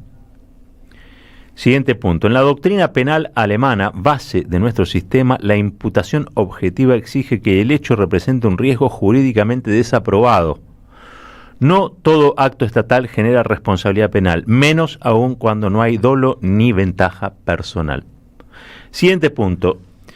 En palabras de Jacobs, el derecho penal solo puede aplicarse cuando se afecta a un bien jurídico de forma concreta. Castigar sin prueba real equivale a usar el derecho penal como un instrumento simbólico de control político. 5. Esta no es una condena, es un acto de disciplinamiento político con apariencia de legalidad. El lawfare no necesita pruebas, necesita narrativas, y el tribunal las construye con medios, operadores y servicios. Punto 6. Si la sentencia llega, no será la culminación de un proceso judicial, sino la confirmación de una proscripción ilegítima por vía institucional. Cristina Fernández de Kirchner no está acusada, está siendo atacada por su historia política. 7. La doctrina penal moderna exige respeto absoluto por la legalidad, el principio de tipicidad, el debido proceso y el juez natural. Este tribunal vulnera cada una de esas garantías. 8. Por eso una eventual condena no solo será jurídicamente nula, será un caso para los organismos internacionales. La Corte Interamericana de Derechos Humanos y Naciones Unidas deberán intervenir si se consuma esta violación sistemática de derecho. 9. Como dijo Roxin, el derecho penal del enemigo no protege derechos, sino que elimina opositores. Eso es lo que está pasando. No es justicia, es persecución. No es derecho, es venganza política. 10. No se condena a Cristina por un delito. Se intenta eliminar a quien representa un proyecto político nacional, popular y soberano. Pero la historia no absuelve a los jueces del poder, los juzga. 11. Por eso, más temprano que tarde, este proceso será revisado y los responsables del prevaricato institucional deberán rendir cuentas, porque los pueblos pueden ser proscriptos un tiempo, pero no silenciados para siempre. Me pareció muy concreto todo el desarrollo que hace Dalbón, que insisto, al que yo creo que trabaja con claridad y me parece que tiene suficiente coraje dentro de lo que es la corporación del derecho para defender a una expresidenta, 2 veces presidenta, que hoy está siendo sometida a un escarnio, ya hace muchos años, ¿no?, al escarnio público, para tratar de aislarla de la expectativa social, ¿no? En gran medida lo consiguieron, no en toda la dimensión que a veces siguen sugiriendo los medios de comunicación. Si Cristina todavía está en carrera para muchas cosas, tiene que ver precisamente con que al interior incluso del peronismo es representativa quizá de la mayor franja de adherentes, ¿no? Y ustedes saben lo que pasa con el peronismo cuando se lo proscribe. Y cuando al peronismo se lo proscribe, al peronismo se le da una razón. Se le da una razón para pelear, se le da una razón para ponerse a actuar con más coraje. El peronismo institucional generalmente padece de los tiempos burocráticos del Estado, ¿no? Por eso Perón en su momento dio el trabajo para la protección social, para la seguridad social a Eva Perón. Entonces tenía el ministro de Salud haciendo sus cosas, pero Eva Perón era la que llevaba la ayuda rápida y urgente allí donde hacía falta. Para no tener, desde la fundación, ¿no? Para no tener que atravesar trámites burocráticos que muchas veces van absorbiendo la energía de ese proceso político hasta volverlo inocuo. Entonces, cuando el peronismo es despojado del Estado, muchas veces, y pasó durante los 18 años de persecución política, de apartheid político y de proscripción, el peronismo, ensaya diferentes maneras de salir a la escena pública, ¿no? Como cuando uno quiere evitar que el agua emerja de algún lugar, sale por todos lados. Vos podés prohibirle al agua que salga de la cañería, pero va a salir igual. Bueno, con el peronismo pasa igual. Y a partir de ahí se da todo un proceso que es un proceso donde el peronismo empieza a revisarse y empieza a revisar cuáles son sus fundamentos, ¿no? Lo que algunos llaman doctrina, otros llaman fundamentos políticos. Y es allí donde yo creo que sale un peronismo que es un peronismo de lucha, ¿no? Hay que ver si este sistema institucional se va con peronismo de lucha, que hasta ahora no está apareciendo con la nitidez que ha tenido en otros momentos, ¿no? Yo creo que Cristina nos ha evitado tener en todo este tiempo que revisarnos algunas cuestiones, pero bueno, puesta en prisión, a partir de esta resolución de la Corte, va a ser que el campo popular, imagino yo, tenga que revisar qué cosas hace mal, porque están o van a estar metiendo presa nada más y nada menos que una persona que aseguró allá por el 2015 que la distribución del ingreso se repartiera en partes iguales entre capital y trabajo. Todo lo demás, discutible. Menos esto. Menos que estábamos viviendo en una democracia la mitad de mala y la mitad de buena. Hoy la democracia es pésima. El servicio democrático es pésimo en la Argentina, ¿no? Y eso tiene que ver precisamente con las otras opciones políticas que han puesto a la Argentina en un callejón que es un callejón de padecimientos, ¿no? Yo veía a los actores el otro día rodeados de la policía. Digo, yo no recuerdo otro momento donde esto haya pasado. Hay que remontarse a la época de la dictadura cuando prendieron fuego el teatro abierto, ¿no?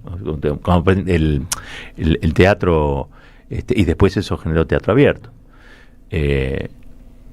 Veía el trato que se le dispensa desde el Estado a personas con discapacidad. Decía, esto no puede estar ocurriendo. Y sin embargo, sí, pasa, ocurre, ¿cómo que no? Vemos de qué manera se desfinancia y se trata de romper un hospital público de excelencia, un hospital pediátrico de excelencia como es el Garrahan. Entonces, cuando uno ve la situación de la democracia en la Argentina, observa que es una democracia deficiente, ¿no? Y cada vez más deficiente.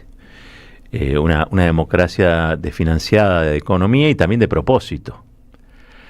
Eso se viene reflejando, creo yo, en la apatía electoral que vemos, pero que va a tener consecuencias, sin ninguna duda. Porque si la mitad de la población no va a votar y a una lideresa como Cristina la dejan fuera de juego, digo, la Argentina va a estar peor, no es que va a estar mejor. Va a estar peor. Y peor de lo actual. Así que imagínense, peor que esta escena. Traía a Dalbón porque me da la impresión de que hacen falta argumentos técnicos, que creo que él los da, y siempre es interesante escuchar a un técnico hablando de política, ¿no? Porque generalmente los técnicos se refugian en ese saber específico y tratan de no tomar compromiso político o de no vertir opinión política. Y en este caso estamos viendo a Dalbón, que aparte es radical, no es peronista siquiera, es un tipo que viene del radicalismo, pero que conoce a Cristina, la ha defendido en causas civiles. Y aquí dando una explicación de cómo debe leerse este proceso, que si Joaquín Morales Solá tiene razón, ojalá que no, la boca se me haga a un lado, esta semana estaría definiendo nada más y nada menos qué va a ocurrir con la democracia argentina. Por eso digo, el fallo de la Corte es una pistola en la cabeza de la democracia. Es una pistola en la cabeza de la democracia. La Corte, o en manos de la Corte, en manos del señor Lorenzetti, Rosenkrantz, Rosati, está la decisión de hacer un zafarrancho, ¿sí? Y ponernos en una situación todavía peor y más grave que la actual, o acceder a las peticiones que una y otra vez hicieron a lo largo del proceso, que fueron señalando las pruebas indubitables de que esto tiene un carácter político y no judicial. Entre otras cosas porque los hechos que se investigan ocurrían no solamente a miles de kilómetros de distancia del despacho de Cristina, sino que entre Cristina y los hechos ocurridos había 20 funcionarios, y entre ellos el más responsable de todo, si es que se quisiera buscar un responsable, el jefe del presupuesto, que es nada más y nada menos que el jefe de gabinete. Por eso digo, esta es una causa política, la Corte tiene la palabra, la Corte se va a expedir seguramente en algún momento, algunos dicen que puede ser ahora. La pistola está apoyada en la 100 de la democracia de los argentinos y de las argentinas, los que votaron a Cristina y los que no votaron a Cristina, los que la piensan seguir votando o extrañando, o aquellos que ya han decidido el voto por otra cosa. Pero lo cierto es que este es un momento súper delicado, terriblemente delicado. Estamos en esas horas donde el futuro se juega de verdad. Estamos en esos días en los que el futuro se juega de verdad. Atentos, vigilantes, esperando que haya un último brote de reflexión, un rapto de iluminación, y que los supremos no se manden una suprema, ¿cómo decirlo?, macana.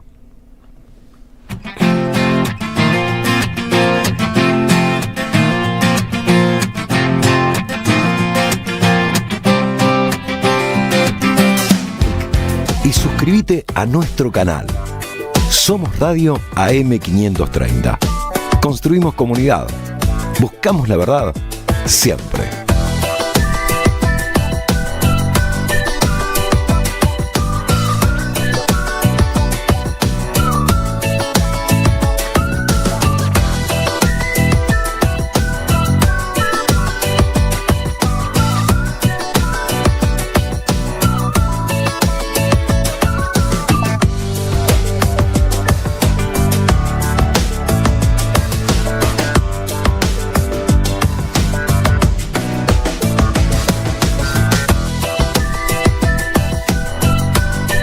Somos Radio AM530. Construimos comunidad. Buscamos la verdad siempre.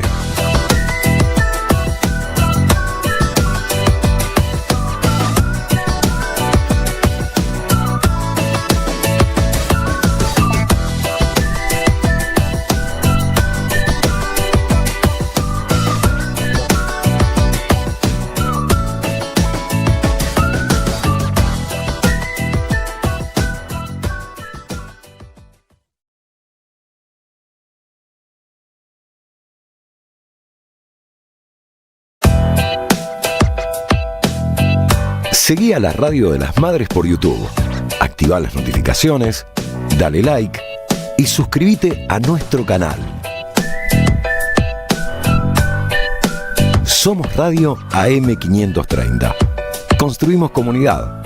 Buscamos la verdad siempre.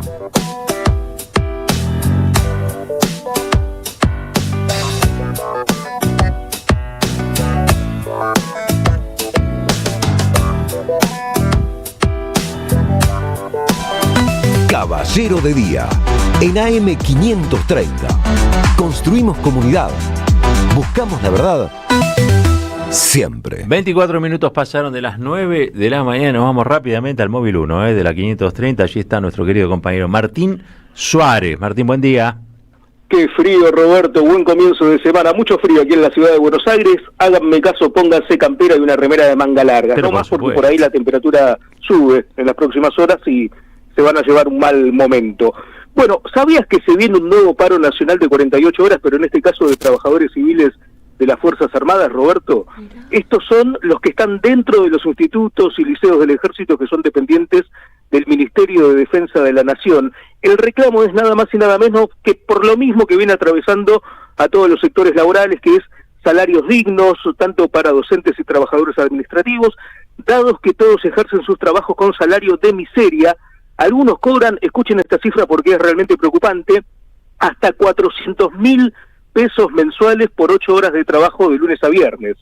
Desde la Junta Interna de ATE de la Facultad del Ejército confirmaron el cese total de actividades para este martes 3 y para el próximo miércoles 4 de junio, 48 horas. Es por eso que hablamos con Alberto Márquez, él es coordinador de trabajadores civiles de las Fuerzas Armadas, que realizó un resumen de esta situación laboral por la que están atravesando.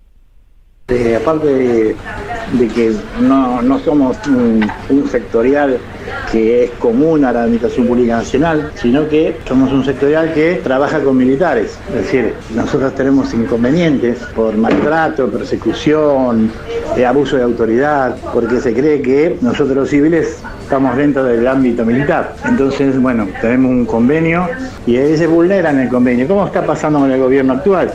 Que vulnera derechos de los trabajadores. En sí, lo que tenemos nosotros como problema mayor, en el año 2024 hemos recibido un 2% casi de aumento, en el cual deterioró totalmente el salario. Ahora tenemos nosotros 1,3, que también a lo que es la canasta familiar estamos muy por debajo del límite de pobreza.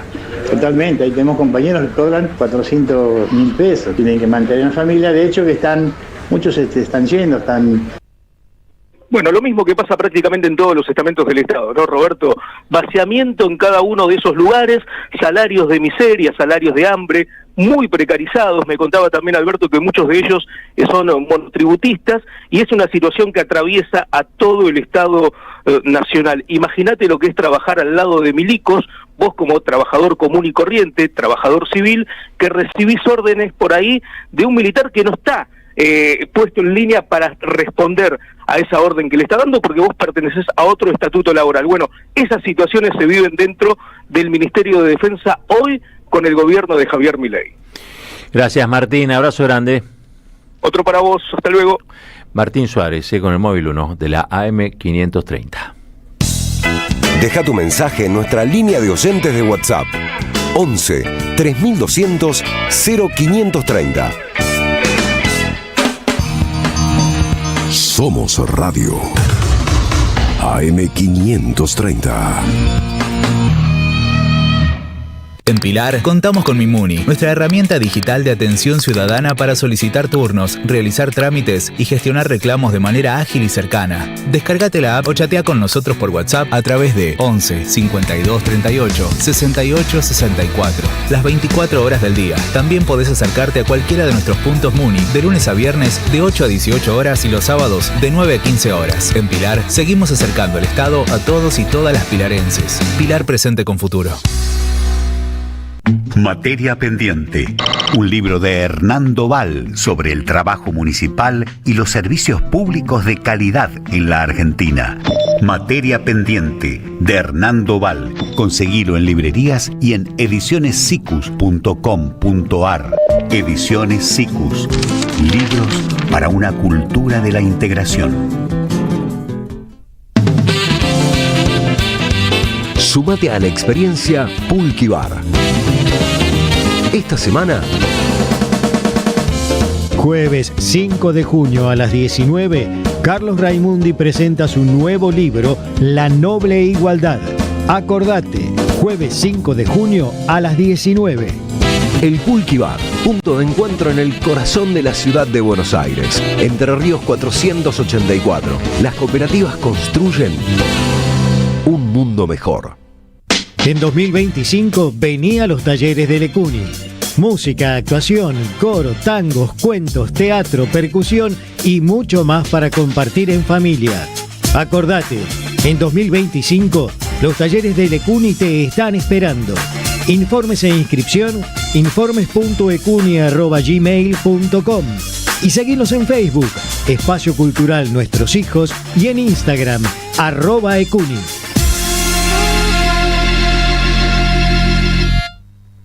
Seguí a la Cámara de Diputados de la Provincia de Buenos Aires a través de sus redes sociales y entérate de todas las actividades legislativas en Instagram y Facebook como @diputadosBA y en Twitter como HCDiputadosBA. Estamos ordenando la ciudad, estamos renovando las escuelas, estamos mejorando el tránsito, estamos recuperando nuestros espacios, estamos mejorando la calidad de vida de los platenses. Estamos Municipalidad de La Plata. Saverio el Cruel, el clásico de Roberto Arlt, se presenta en su segunda temporada con dirección de Gabriela Villalonga. La crueldad, la violencia y la farsa en el seno de las clases dominantes bajo la mirada ácida del autor que cobra vigencia en estos tiempos de tecnocapitalismo brutal. Un material necesario para reflexionar sin perder el humor sobre quién es realmente el cruel en un presente individualista y precarizado. Saverio el Cruel, todos los domingos a las 17 en el mítico Teatro Pairó, San Martín 766, Ciudad de Buenos Aires.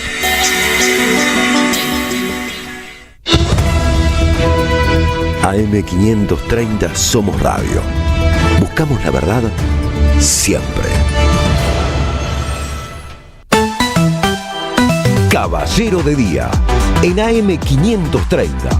Construimos comunidad. Buscamos la verdad siempre. Dale like y suscríbete a nuestro canal. Somos Radio AM530. Construimos comunidad. Buscamos la verdad siempre.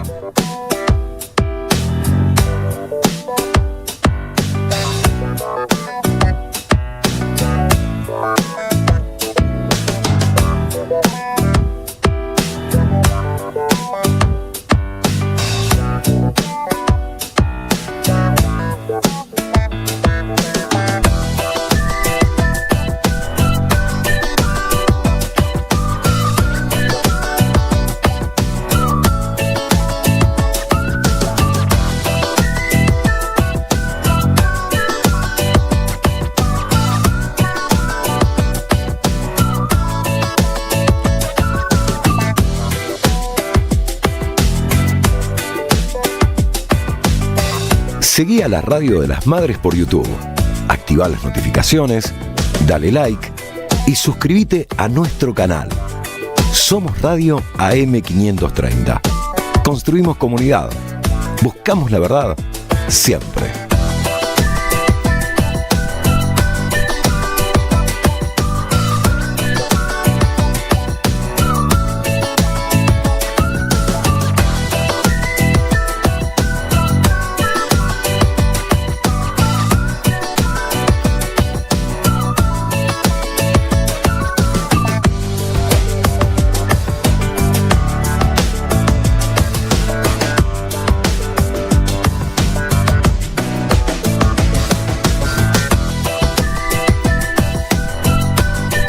Somos Radio AM530.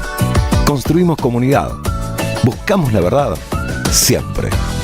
33 minutitos pasaron de las 9 de la mañana y tengo en mis manos recién salida la imprenta, parece. Rico olor, viste qué rico olor. Inconfundible, como el olor del café, como el olor de las medialunas. No se consigue esto en las redes. Olor a revista recién impresa. Qué envasada, rico. Revista Crisis. Una hermosa tapa, no sé si se llega a ver si lo tomamos de ahí.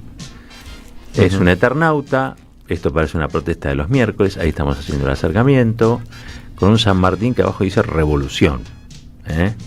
Revista Crisis, un largo trayecto ha recorrido la revista Crisis, desde la época de Vogelius, desde la época de Galeano, desde la década del 70 hasta el presente. Hoy está aquí con nosotros uno de los editores de la revista Crisis, nada más y nada menos, Mario Santucho. Mario, ¿qué tal? Gracias, ¿cómo te va? Buen día. Che. Perdón.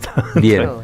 Muchas gracias a ustedes por la invitación, un gustazo. Emocionado por el aroma. El olor, te subyuga. Sí. ¿No habrá perfume de esto? Sí, podría ser.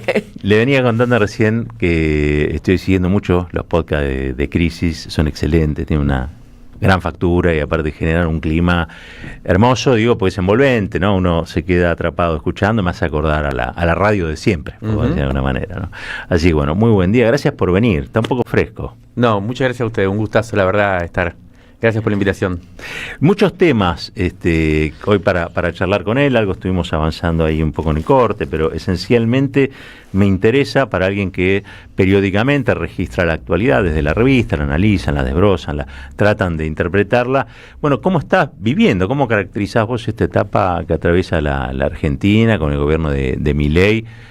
Si querés de ahí al mundo o si no, hacia la apatía electoral que registramos en las últimas elecciones. ¿Por dónde querés arrancar? Bueno, tremendo, sí. qué sé yo, cómo hacer un diagnóstico que no refuerce, ¿no?, todo lo que venimos diciendo, lo que venimos viendo. Yo creo que el gran desafío de este momento es cómo encontrar en esta especie de realidad trágica, dramática que estamos viviendo, lo que toda época siempre tiene de apertura, siempre tiene de oportunidad, ¿viste? Con esta idea de la crisis como momento complejo, como momento, como decía, dramático, pero también como momento en el cual se abren posibilidades que quizás hasta ahora estaban un poco ocultas. Y yo te diría que, digamos, para tratar de decirte algo sobre el momento que vivimos, a mí me parece que estamos ante el cierre de por lo menos 2 ciclos políticos e históricos que son bastante importantes para nosotros y nosotras, pero que efectivamente están en un momento de culminación, de agotamiento. Y la pregunta es: ¿qué se abre? El primer ciclo que creo que se cierra es el que se inauguró para mí en el 2001, con la insurrección, digamos, que hubo popular contra el neoliberalismo, que creo que fue exitosa, y que permitió precisamente en ese momento la apertura de un ciclo de 20 años de, uno podría decirlo en términos generales, de gobernabilidad progresista o gobernabilidad democrática. Obviamente hubo un paréntesis ahí de 4 años de macrismo, pero uno podría decir que hubo 20 años en el cual el tono de la época, digamos, fue el de una gobernabilidad democrática en Argentina y también en la región, ¿no? Ese ciclo para mí se está cerrando, está agotado.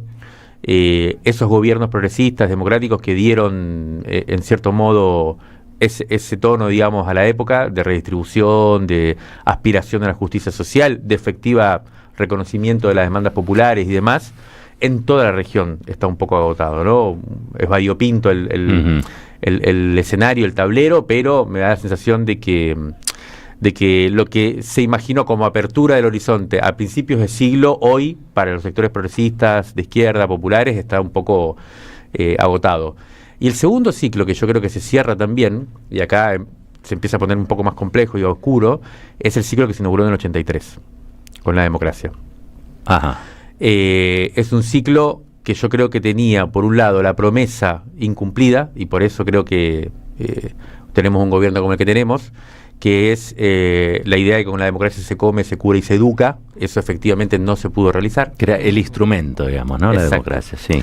Y entonces lo que aparece es un gobierno y una fuerza política que hoy domina el escenario, claramente antidemocrática, y que a su vez es popular.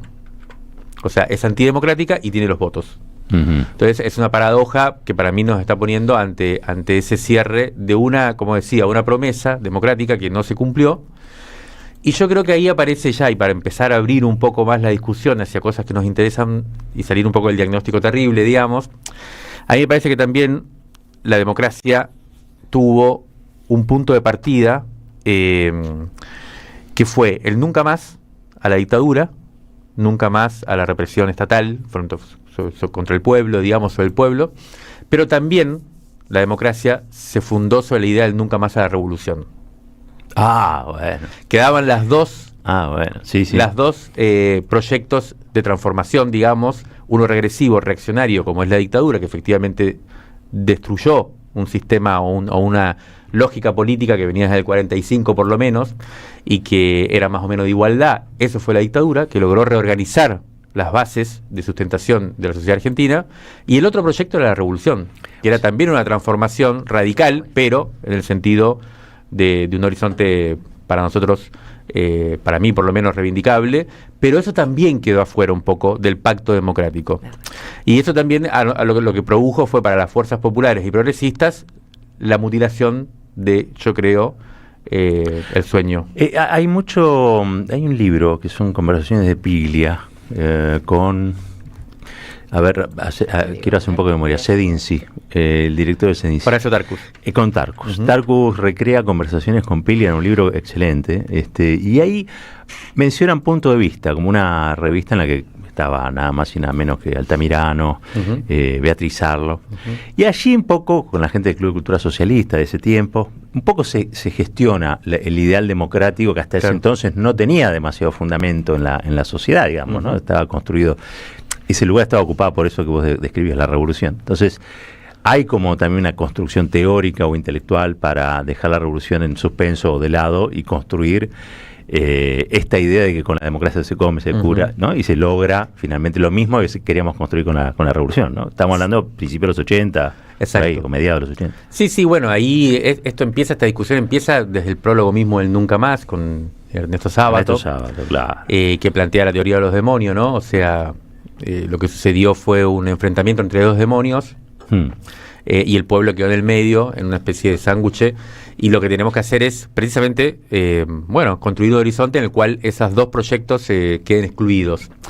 León Rosisner después fue un gran intelectual que durante la década del 80 pensó claramente esto y lo llamó la democracia derrotada, y era bastante claro para los sectores críticos que mantenían un vínculo con el proyecto revolucionario de los 70, no un vínculo de continuidad lineal, sino un vínculo de rescate de ese horizonte, de ese sueño que hubo y que fue derrotado, obviamente, pero que intentaron mantenerlo vivo y siempre plantearon esto, ¿no? La idea de una democracia que surgía en principio aterrorizada, que después iba a poder, quizás pudiera desplegar sus potencias si las luchas populares lo lograban hacer. Y yo creo que el 2001 para nosotros, yo me crié en Cuba y llegué a Argentina en el 93, exiliado obviamente, y llegué a la Argentina en el 93 y me acuerdo mucho de esa época, de los 90, que se parecen mucho. Algunos elementos son muy parecidos. Son parecidos a lo que vivimos hoy, y lo recuerdo como una época muy interesante de relanzamiento, de reconstrucción de una fuerza, precisamente, que venía adormecida, que había sido neutralizada, que había sido, ¿cómo se llama esto? Bueno, adormecida por lo que fue primero la dictadura y después esa democracia un poco aterrorizada, y que terminó, yo creo, me acuerdo que le llamamos post-dictadura. Sí. En vez de los sectores, como vos decís, más democráticos, más como le llamaban transición a la democracia, nosotros le llamamos, todavía estamos en post-dictadura. Claro. Estamos bajo los efectos del terror, que era político, por la represión, pero que también era económico, que vinieron los golpes inflacionarios que después derivaron en el neoliberalismo menemista, ¿no? Sí, en la estabilidad menemista. Y eso hizo eclosión en el 2001, cuando para nosotros ahí terminó la posdictadura, en el 2001. Bueno, todo ese proceso, yo creo que hoy está teniendo un punto de inflexión, y me parece que tenemos que animarnos a pensar la apertura de un nuevo ciclo en otros términos. ¿Vos crees que se abre, por ejemplo, algún tipo de panorama para volver a hablar de revolución? Lo digo por la tapa de la revista, con el Eternauta y un San Martín que dice revolución. Venimos de la revolución, de recordar la Revolución de Mayo hace poquito, quiero decir, la palabra revolución, que hasta ahora asustaba, ¿no? Sí. ¿Vos crees que va a empezar a encandilar nuevamente, o por lo menos a ser parte de las mesas de debate o conversación? Mira, si te tuviera que hablar con la razón, te diría que estamos bastante lejos de eso hoy. Bien. El famoso pesimismo de la razón, optimismo de la voluntad. Ahora, creo que es necesario recuperar esa impronta. Yo creo que va a llevar su tiempo, o sea, va a llevar, me parece que es algo que tenemos que pensar, que tenemos que discutir masivamente, que se va a ir gestando, la decisión también se va a ir tomando por abajo, popularmente, en las manifestaciones concretamente.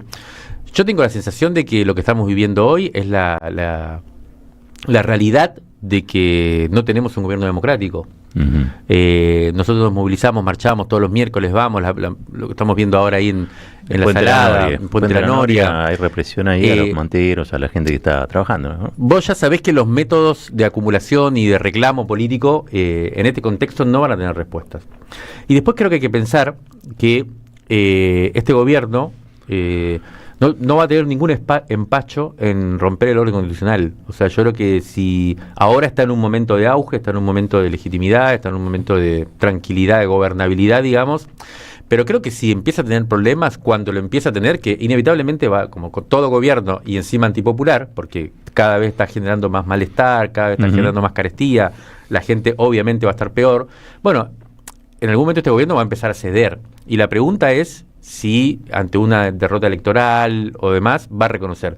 Tenemos antecedentes muy claros con los jefes, digamos, o por lo menos el jefe de Milei, que es Donald Trump, en el cual perdió una elección y no la reconoció, dijo que había sido fraudulenta, después volvió. Bueno, Bolsonaro lo mismo en Brasil, ¿no? Y Bolsonaro lo mismo en Brasil. Así que hay antecedentes muy claros de que la ultraderecha en el gobierno, si puede, desconoce la lógica democrática. Y frente a eso, entonces, a mí me parece que nosotros tenemos dos oportunidades. O nos quedamos en una situación que yo creo que a grandes rasgos es la que estamos, que es la de defender lo que logramos hasta acá, sí, pero que en gran medida es una estrategia muy conservadora. Hay que hacerlo, hay que ponerle límites como sea a este gobierno, pero es una estrategia conservadora. No, si nosotros solamente nos quedamos con lo que logramos hacer, que además sabemos que no es suficiente, porque la mayoría de la gente estaba en contra y tuvo un malestar grande contra eso, es una lógica. Y la otra lógica es, como digo, relanzar nuestro proyecto político, relanzar nuestro sueño emancipador y animarnos a pensar en serio cambios de fondo. Déjame que le cuente a los que se incorporaron recién a la charla. Estamos hablando con Mario Santucho, editor de la revista Crisis. Se las recomiendo en particular también los podcasts, decía, de Crisis, que los pueden encontrar en Spotify. Tienen una larga tradición, o mejor dicho, su enclave es una larga tradición de una revista dedicada al arte, a la política, a la cultura, en la crisis, digamos, ¿no? Y que me parece que siempre están mirando esos detalles que para muchos se escapan. Yo la otra vez aquí comenté algo de la vaca muerta del cobre. Y eso lo había escuchado en un podcast de Crisis, la verdad, creo que lo comenté incluso, di el crédito, me parece. Porque claro, hay mucho de lo que sucede, mucho de lo que ocurre, y como no tenemos nada que centraliza. La otra vez alguien me decía, che, pero Telam finalmente, ¿por qué no está? Hoy el país es un verdadero lío, con un montón de frentes abiertos para el gobierno de Milei. No nos enteramos, o nos enteramos esporádicamente, o pasan un montón de cosas de las cuales no tenemos cuenta porque, la verdad, hay una especie de prensa establecida que está muy, pero muy enfocada. Uno verá todos los canales de noticias, más o menos la agenda es la misma, ¿no? Y la línea editorial es más o menos la misma también. Así que bueno, me encanta esta posibilidad de charla contigo y que traigas la idea de la revolución. Porque, a ver, yo siempre digo, las hijas de las madres de las madres eran revolucionarios, ¿no? Ponele que algunos no se definieran así, pero otros sí, y abiertamente abrazaban la idea de la revolución. Y me parece que la idea de la revolución es una idea constitutiva en la Argentina. No es un pueblo que un día se cayó una monarquía y quedamos acá y dijimos, che, ¿y qué tal si hacemos un país con esto? No, claro. Peleó por su libertad, ¿no? Pero quiero ir a todo esto que vos estabas comentando, cuando uno ve la desmovilización electoral, la apatía que reflejan los números de las últimas elecciones. ¿Vos crees que tiene que ver con esto de que se cierra el ciclo democrático y la gente ya está quizá desconectada, digamos, de esa realidad? Sí, claro, totalmente. Me parece que es un dato un índice muy claro de esa especie de crisis de la democracia que tiene como expresión primera un presidente como Milei, que bardea claramente cualquier logro democrático y demás, pero tiene estos otros datos que a mí me parecen más relevantes para nosotros, que son el desfondamiento, por ejemplo, de la democracia en este sentido. La gente siente que ya vía los canales que le ofrece la democracia, representación, elecciones y demás, las cosas no cambian demasiado, no se solucionan realmente. Entonces empieza a pasar una cosa compleja, que a priori, que a primera vista es preocupante, que es que la gente deja de participar. Bueno, y si la gente deja de participar, va a ser peor, uno siente. Porque, bueno, si algo tiene interesante la democracia, o el fundamento que nosotros tenemos que reivindicar de la democracia es la soberanía popular, es que la gente decide, que la mayoría decide. Esta idea que a mí me parece que hay que ser muy consecuente con eso, la idea de que el pueblo nunca se equivoca.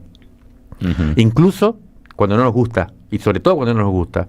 Me parece que ese es como el núcleo de tratar de no ser gorila. Bien. La idea de que el pueblo nunca se equivoca. Entonces, yo creo que hay que poder leer ahí, en ese éxodo, digamos, de la mayoría respecto de las elecciones, un descontento muy de fondo, que es un descontento que empieza a ser contra todo el sistema político. O sea, no solo contra una expresión o contra otra, sino contra ese modo de tramitar la vida social, que claramente no resuelve los problemas. Y después hay que empezar a ver, o sea, no hay que tener respuestas rápidas, porque también uno tiende a acomodar la realidad y los datos de acuerdo a lo que uno quiere que sea, y eso no lleva nada más que errores, digamos. Quiero revisar un concepto, que es el de la revolución, porque precisamente como sedimento de aquello que estábamos antes describiendo de la década del 80, digamos, ¿no? Esta idea de que la revolución estaba muerta, se tiene una visión difusa de lo que es la revolución, ¿no? Uno dice, bueno, revolución cubana, Argelia. Sí. ¿Vos entendés la revolución como una especie de ruptura con el orden establecido, una ruptura violenta con el orden establecido? No necesariamente, digamos, o sea, ¿existe la revolución en paz? Es una obsesión que me acompaña hace tiempo. Yo, digamos, creo que el peronismo dice que sí, otras expresiones e identidades no convalidan lo mismo, ¿no? Y esa es una discusión de muchos años, que tiene muchos momentos de resolución, y me parece que es muy circunstancial. O sea, realmente depende del momento histórico, de cómo se da la situación. Si uno toma la historia del siglo XX, quizás debería decir de que no hay ruptura, no hay revolución, si no hay definición violenta, digamos, de las relaciones de fuerza, digamos, ¿no? Hace poco estuve reconstruyendo mucho el caso chileno con Salvador Allende, sí, que fue muy interesante, que fue un intento explícito de revolución dentro de los marcos de la democracia, que fue muy lejos y que por lo tanto, vino el golpe de Pinochet y demás. Pero también ha habido experiencias revolucionarias armadas con la vía violenta que tampoco fueron exitosas. Entonces, no sé si eso es lo que define.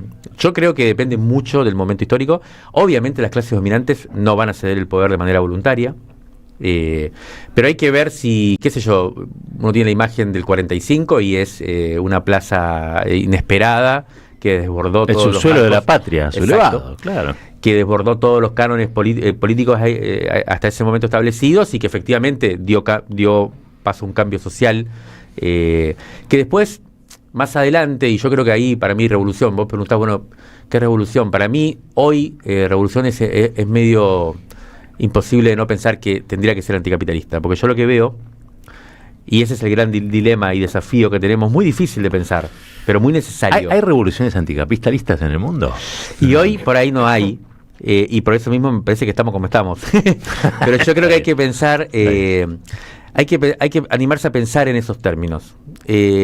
Como todo lo que sucede en la política en general, si después no lo lográs, la capacidad de pensar en serio y de tirarla lejos, digamos, la pelota, de ir hacia el arco contrario en serio, después permite quizás momentos de negociación, pero si vos ya vas derrotado en algún sentido, vamos por la máxima. Sí. Y me parece que hay que pensar en serio en abrir el panorama. Después, qué sé yo, está la discusión. ¿China es capitalista o no es capitalista? Es una gran discusión hoy, por ejemplo. Sí. Se define como un partido social, como una sociedad socialista, tiene un partido comunista dirigiendo esa sociedad, y es una de las más pujantes del planeta. No sé, realmente me parece que creo que hay que pensar en una dinámica anticapitalista, porque yo lo que siento es que lo que hemos vivido como balance de estos primeros 2 décadas del siglo, en donde hubo gobiernos progresistas y democráticos, es que hay un punto en el que si no se democratiza realmente los núcleos de poder verdaderos, la redistribución y la justicia social tiene un techo muy claro. Y fue lo que pasó en Argentina con el sector agroexportador, fue lo que pasó en Argentina con los medios. O sea, si no se democratiza, se socializa, se construyen dinámicas democráticas de soberanía popular sobre los principales elementos del poder social, y yo creo que eso se llama anticapitalismo. ¿Qué haces con la agroexportación, por ejemplo? Si no se vuelve una idea de nacionalización a una idea de estatización incluso, y es muy difícil pensar que Argentina pueda tener un horizonte de justicia social real. Si la mayoría, la mitad de los dólares del país los tiene un sector que después presiona y obviamente logra hay que volver a discutir esas cosas, eso es lo que yo pienso. Y para mí, en ese sentido, uno podría decir que la democratización real de la sociedad, a diferencia de la democracia formal, que cabe, hay que ver si cabe o no cabe dentro de una dentro de la otra, pero la democratización real básicamente tiene que ocuparse de 3 cosas, creo yo, que hay que pensar cómo, que son el dinero, la información, que creo que hoy es central, y las armas. Son los 3 grandes recursos de un poder que digamos, el poder y el capitalismo los concentra, se lo expropia a la mayoría de la sociedad para después dominarla, y que nuestra gran pregunta es cómo se democratiza eso. Claro. ¿Cómo hacemos para que el dinero realmente se democratice y la riqueza? Porque yo creo que durante los gobiernos kirchneristas, por ejemplo, hubo redistribución de los ingresos, pero no hubo redistribución de la riqueza. El valor, digamos, el dinero de verdad, hay que socializarlo. No puede haber la diferencia social que hay, no puede haber los sectores de poder económico concentrado, porque si no, no hay democracia. Simple y llano. La información lo mismo. La información hoy está concentrada en pocas empresas y también en el Estado, y la mayoría de la sociedad más bien cede su información para ser gobernado y controlado. Y después las armas, es el otro que lo estamos viendo hoy, que queremos manifestarnos y nos caen a palos. Y ahí hay que pensar cómo, yo creo que en ese sentido de democratización puede ser tendencia a la eliminación de las armas en la sociedad, el desarme y demás. Bueno, creo que hay que animarse a pensar esas cosas. Animarse a pensar ya es un montón. Sí, no sé si tenemos respuesta, y hay que admitir que no tenemos respuesta. Sí. Pero eso es una apuesta también a la imaginación política. Hay que relanzar la imaginación política y hacerlo con mucha gente. Bueno, Mario Santucho, editor de la revista Crisis, un poco en la exposición y en la charla queda también exhibida la necesidad y el por qué hay que nutrirse de Crisis, porque hay que leer Crisis, porque hay que seguir su podcast. ¿Están haciendo algo en streaming? No, por ahora no, y no sé si lo vamos a hacer, pero porque somos un poco tímidos ante las cámaras. Bueno. Pero sí, como decía, la revista Crisis se puede encontrar en revistacrisis.com.ar/tienda. Sí. Ahí la pueden comprar. Este ejemplar, por ejemplo, que acaba de salir, se pueden suscribir, que es lo que sugerimos. Este es de colección, solo por la tapa de colección, ¿o no? Sí, se ve el Congreso atrás, sí. ¿No? Te decía antes que la foto no es una foto producida. Todo el mundo nos dice, es una foto de un jubilado que se vistió así para ir un miércoles y que la foto es antes del estreno del Eternauta. Es antes del estreno de la serie. O sea que qué maravilla. Nosotros a la editorial le pusimos, como te decía, cualquier parecido a la ficción. Pura realidad. Pura realidad.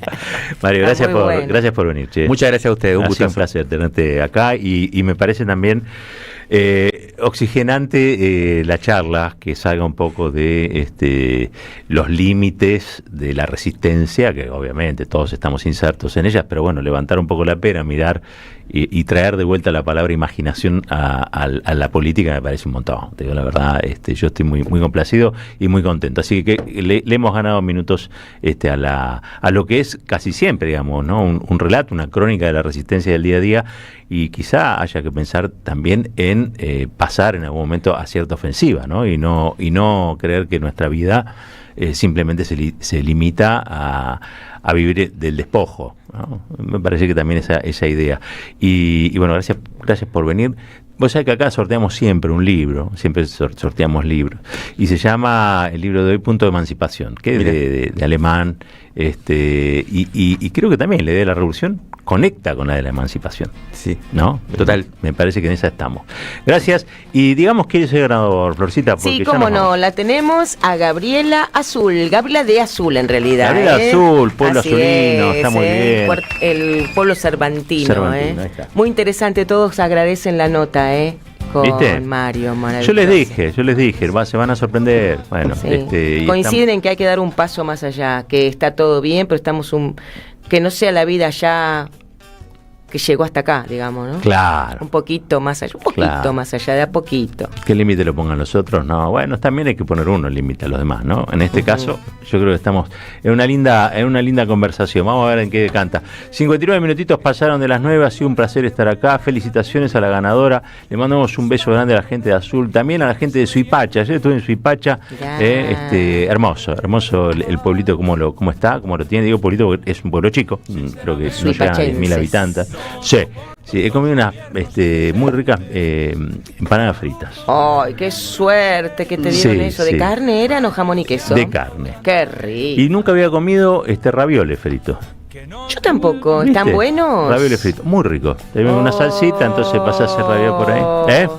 rellenos de jamón y queso. Qué buena pregunta. De verdura, de espinaca. ¡Qué rico! Oh, atención, Claro. Nancy, ¿eh? Hermosa Radio gente. Siguiendo, hay una gente que está haciendo una película que ya se van a enterar ustedes. Bueno, nosotros nos vamos despidiendo. Ha sido un placer como siempre. No se vayan ustedes. Ya arranca el flaco Daniel Tonietti con Siempre es Hoy.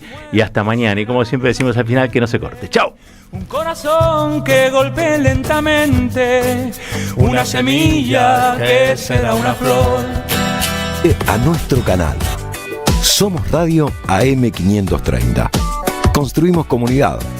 Buscamos la verdad siempre.